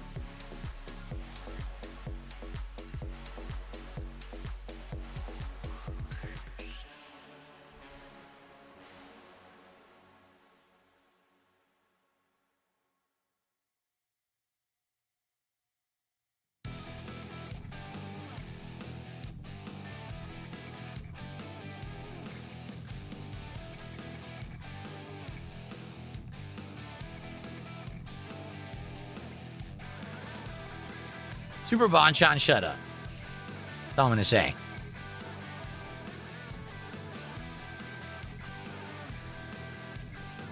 Is the Space Needle nice? I've been to the Space Needle twice. The first time was when I was investigating this area of Washington to see if I wanted to move here. The second time was in 2017. Right after my wife had moved here. So once was 2014 and once was 2017. When I went in 2014, it actually was pretty nice. That was a long time ago. That was before the crime rode in, and basically they cut the balls off of all the police out here from being able to do their jobs. So I remember particularly it was a very touristy area. It was very safe. Lots of people just friendly walking around. You know, I would argue heavy police presence, but it was good because they kept everything in order and safe. I remember the Space Needle had a whole bunch of nice souvenirs and shopping on the bottom floor. I remember they had a fudge shop. You could actually buy, like, handmade fudge right there in the Space Needle. And I remember going up, and the view was beautiful. The second time that I went was 2017, and I hate to admit it, wasn't as good because they were renovating. And the funny part is, they didn't tell you.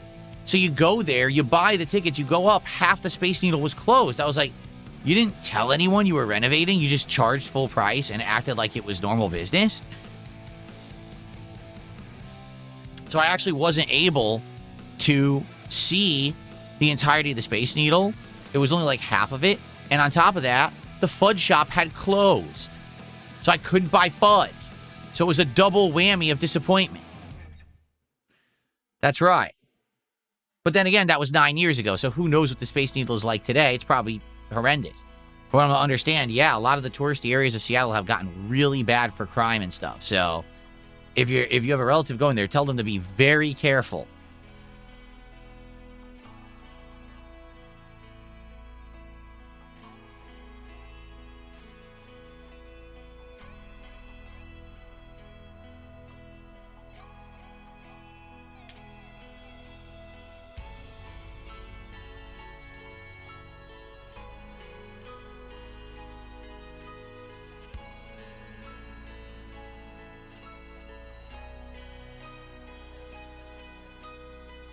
All right, guys. Well, final few minutes to do a little bit of Q&A. If you do a contribution, I'll shout it out before we get set up for Pokemon today.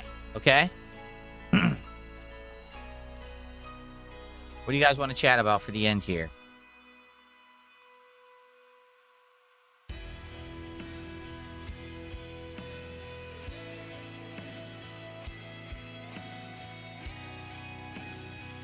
Do I carry a gun? Yes, I have a rocket launcher. I carry it on my back at all times. Correct.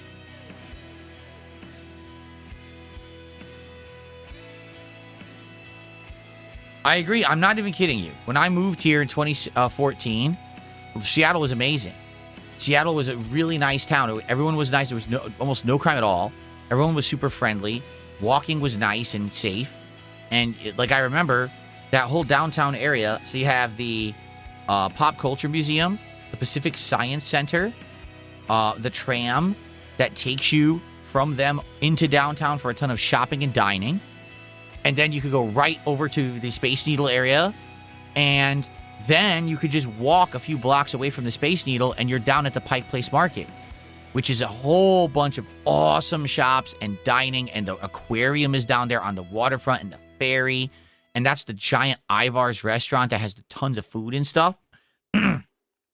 So all of that was absolutely amazing. No lie. Super fun. Like, you spend 1-2 days in that area and do a ton of fun stuff. and have a really great time. But now they let Seattle fall apart so badly. They let all this criminal element move in, homeless element basically take over certain parts, and they basically stopped the police from having any real ability to stop any of it. So now, from what I'm going to understand, you try to walk through those same areas, there's homeless encampments, there's people doing drugs in public, there's rampant crime. Most of the businesses in downtown Seattle have moved out. Seattle, I saw an article about this a few months ago, so I don't know if it still stands true, but Seattle actually had the highest percentile of empty space than any other major city. That all the businesses said, we can't do business in Seattle anymore because it's just not safe. Customers will not come anymore because there's too many criminals, there's too many homeless, there's too much crime and drugs in the streets. People won't come to shop, they won't come to eat, so the businesses shut down and left. So, like, it's the ridiculously high percentile of empty office space, empty storefronts, empty everything. People just don't want to be in Seattle anymore. And when, like I said, when I moved here 12 years ago, it was the opposite. It was booming. It was like very prominent, nice stuff everywhere. Big variety of food and drinks and all kinds of fun stuff. Shopping all over the place, and everyone was having a good time. And apparently that entire thing has flipped on its head. It sucks. But it's like I say, the pendulum swings. Sometimes it swings all the way over here. Sometimes it swings all the way over there. And sometimes it goes to the middle. Here in Seattle, it went all the way to the left. Like way as far to the left as humanly possible. But it can only stay there for so long until people are going to get fed up and want change. And right now, a lot of businesses are saying, we're done.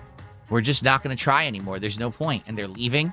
And that's hurting the economy locally. And it can only support itself for so long until things will have to change for the better. And I don't think it's going to be a radical change where it's like everyone decides, oh, we're not going to be liberals anymore. We've decided that we're going to do, overnight, we decided we're all going to go conservative. I don't think so. I think that it'll probably always be liberal leaning out here. But what'll happen is you're going to have a more moderate take. Instead of it being all the way to the left, crazy, don't punish criminals, don't arrest anyone. It's going to be, okay, we have to have some kind of reason at this point because this isn't working. Our economies have fallen apart. There's no businesses, no jobs anymore. So we have to be more reasonable. And I think that's what's going to happen is they'll kind of go back to the middle again, which is fine. And then, things will start to change. Police will be empowered and rewarded for doing their jobs rather than incarcerated and sued. And, then criminals will actually go to jail, which means that these crime rings that are out here will start to close and shut down because that's the problem. We actually have organized crime rings. People who are paid to walk into a store with a backpack, literally go with certain product that they're told to steal, just go bag it all and literally walk right out the front door. No one stops them. No one arrests them. You call the police. They don't even show up. You have them on video. No one cares. That's the state of our crime out here. It's gotten that bad. The only time the police will show up is if there's violence taking place. Someone is actually attacking someone, then police will show up to stop it. That's about it. So, you have actual organized crime rings where people are just walking and stealing nonstop, and then they go to a designated location, a house or a warehouse, and they unload the product. They get paid for what they've stolen, and then that's the shit gets all resold and stolen on and sold on the black market or resellers, and they make tons of profit. It's ridiculous.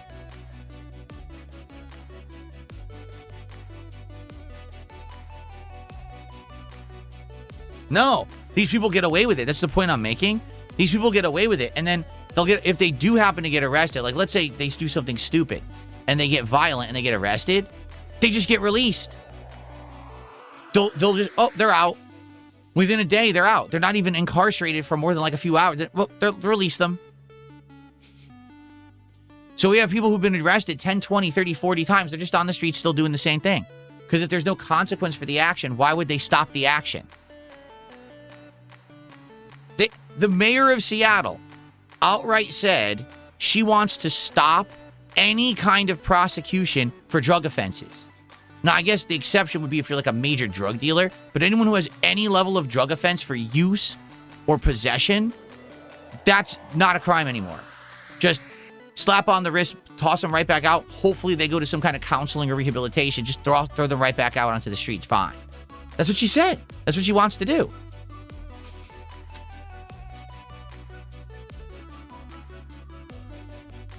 Anyway, let's see. Andy, thanks for $5. He says, what do you think of Scientology? There's a trend of Gen Z kids on TikTok running through Scientology buildings until security kicks them out. To be honest with you, I don't know much factual stuff about Scientology.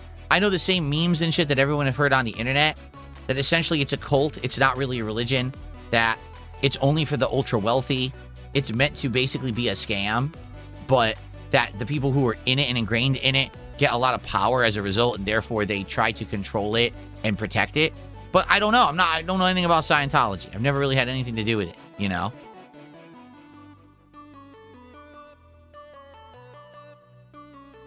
What's up, Satan? How are you?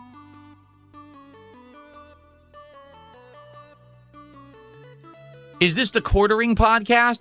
Well, let's see. So far, I haven't plugged a GoFundMe. I haven't asked for money for a Kickstarter. I haven't told you that I need to fundraise for some new huge event when already I'm a millionaire and I'm building, racetracks and aquariums.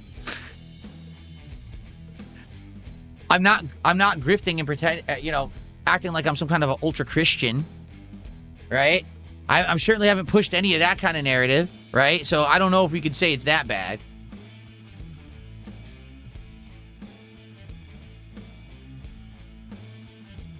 Maybe I should. You're right. I mean, seriously, it's nuts. How is it that you can just be like, oh, I have a Kickstarter now. For what? Oh, I've decided I'm going to open a website and I'm going to have a new YouTube channel that I need to finance. I have to finance an editor. I have to finance a news, a news reporter or someone who gathers news articles for me. And I need to finance. I need to buy $20,000 of packs of cards to open. So I'm opening a GoFundMe. And then people will just flood you with tens of thousands of dollars. Is this how it works? I really want to know. Like right now, if I actually say I'm going to do something, like a project, and I open a GoFundMe, will I be flooded with thousands of dollars? Is that how it works? I'm so confused.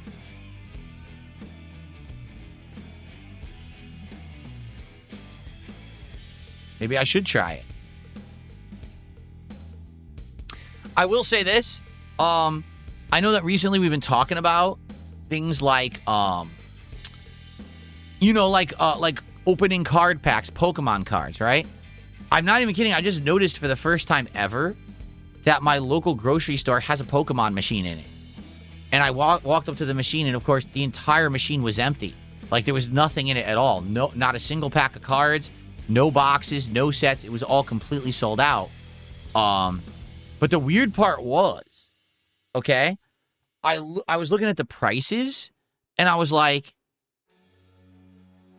they're actually not expensive. Like, I think the single pack of cards was like $3.99 or $4.99, something like that. And the boxes, there was a box that was supposed to be like 36 packs of cards, and it was like under $100. And I was like, so it's actually not an expensive hobby. What makes it expensive is the scalping. It's not that if you were actually able to buy the content, you know what I'm saying? Like if I was able to buy the stuff, you'd be fine. The problem is you can't buy it because it's all resold immediately for like double, triple price, right?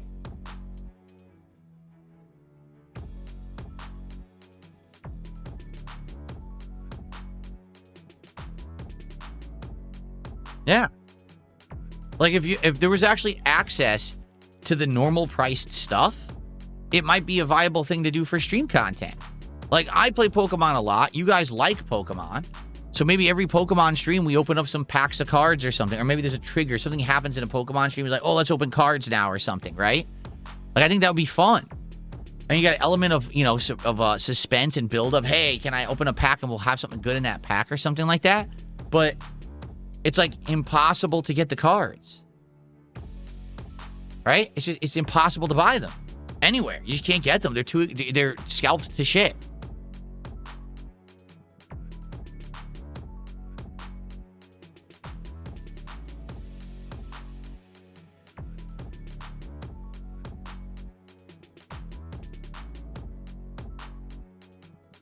Like, okay, like no lie, like right now, if I could spend like $200 to buy a box of cards that has like tons of packs in it, I would do that right now.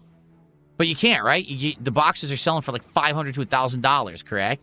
So forget it. Like, just to hell with that nonsense. Like, you're going to completely rip people off? Like, fuck that. But if I could get it for a reasonable price, I would do it. I mean, even the WWE cards were ludicrous. I was buying that little box, which was, what, 5 packs, 6 packs? And that little box was selling for like $80, $90. Like, what the fuck is going on? These cards aren't even valuable. Like, Pokemon cards, you have a chance that it would be valuable because you could get something good. The WWE cards, they're never even valuable. So what are they charging that much for?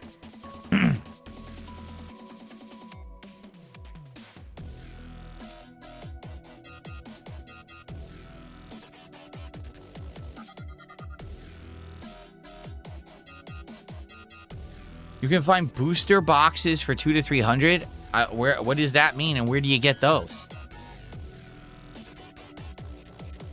Yeah, I know, Spoons. The auto mod keeps catching you. I don't even know why. That's the AI mod. That's not even my bot. That's Kick itself modding you.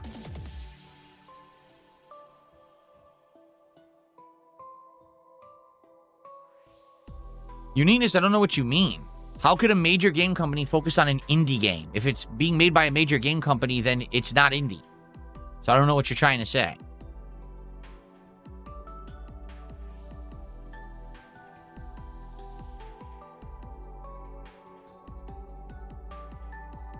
You did Guitar Player? Oh, thank you for telling me, because apparently my email was monstrously delayed. It hadn't updated in 20 minutes. Thank you. I received a $10 tip from Guitar Player. Thank you, Guitar Player. So hold on, let me play an animation. I'm sorry. Yeah, my email was delayed for 20 minutes. Well, as soon as I clicked on it, it refreshed. So Guitar Player with a $10 tip.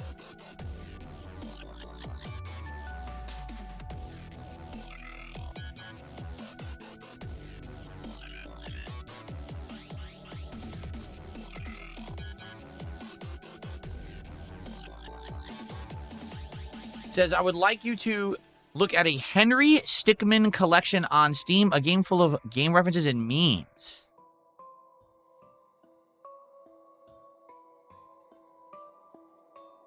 Here it is. Why is that so loud? Henry Stickmin collection. Can you wish? Yes, wish list. All right. We'll look at it tonight. Tonight on the late stream, we're going to be looking at a whole bunch of stuff. And, all right, I got that added to the wish list. We'll take a look. Thank you. Thank you so much, Guitar Player. I'm sorry I didn't see it right away, and thank you for telling me. I don't know what happened there, that it was monstrously delayed. Let's see. So, Big Larry Gaming tipped me $1 and says, I'm thinking after Fire Red, maybe take a break from Pokemon and then replay Scarlet or Violet, because the Switch 2 has massively improved the performance and frame rate, and the game plays like a real game. Did you do the DLC? We did, right? Wasn't the DLC the seasons that was like... One was like a lot of ice, if I remember correctly. I'm pretty sure we did both DLCs in that game. That was also the game where we did post-game. Remember we did post-game grinding in the open Pokemon areas to try to catch the entire Pokedex? I remember. What's up, Chris? How are you? McCoy, how are you? Welcome. Good morning. Oh, geez, it's about time to adjourn. I didn't realize what time it was. All right, this would be the last chance if someone wants to chat or get a shout out for a contribution or whatever. Let's do it right now, and then we're going to get set up for Pokemon.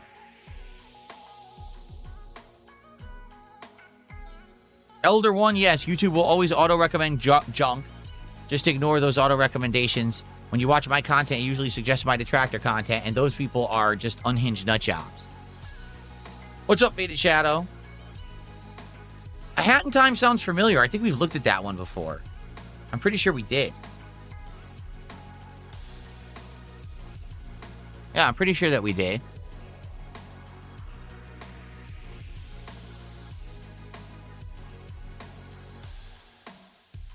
The Pokemans. Pokemons. Pokemon. I say Pokemons. I like the Pokemons.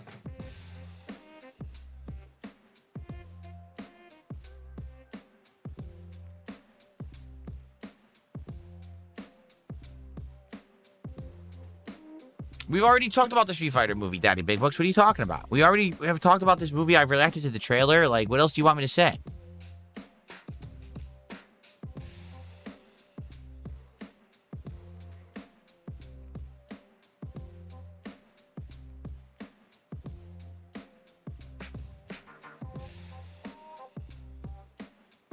Okay. All right, folks. I would like to say thank you for the show. It was a nice, chill one. Oh, hold on. Big Larry tipped another $1. He says, you're thinking of Sword and Shield? Oh. He says, I checked and you didn't do any of the DLCs for Scarlet and Violet. Oh, you're right. It must have been Sword and Shield I'm thinking of then. Well, my problem is, I don't know, would a game save carry over between Switch 1 and Switch 2? I don't know if the files are stored locally or if they're like in the cloud. I don't know how that's worked.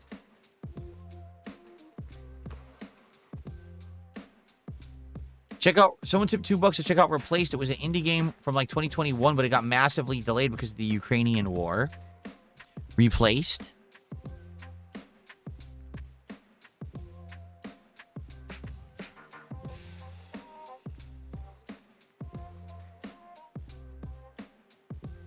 Oh yeah. Yep, I remember we looked at this one. It came out in what, April? All right, we'll wishlist it. We're gonna look at a lot of games tonight. So tonight, people will be we'll go to the wish list and we'll look at games that are on the wish list and see if we want to try them. And then we'll also get new stuff and try that. So and then we'll probably end up playing at least 1 or 2 games, but we're probably gonna spend half the stream at least looking at new stuff too before we play them. Okay. All right, folks. So I just want to say thank you for a great podcast. Right, that was a good one. Just so you guys, bleh, I just had marble mouth.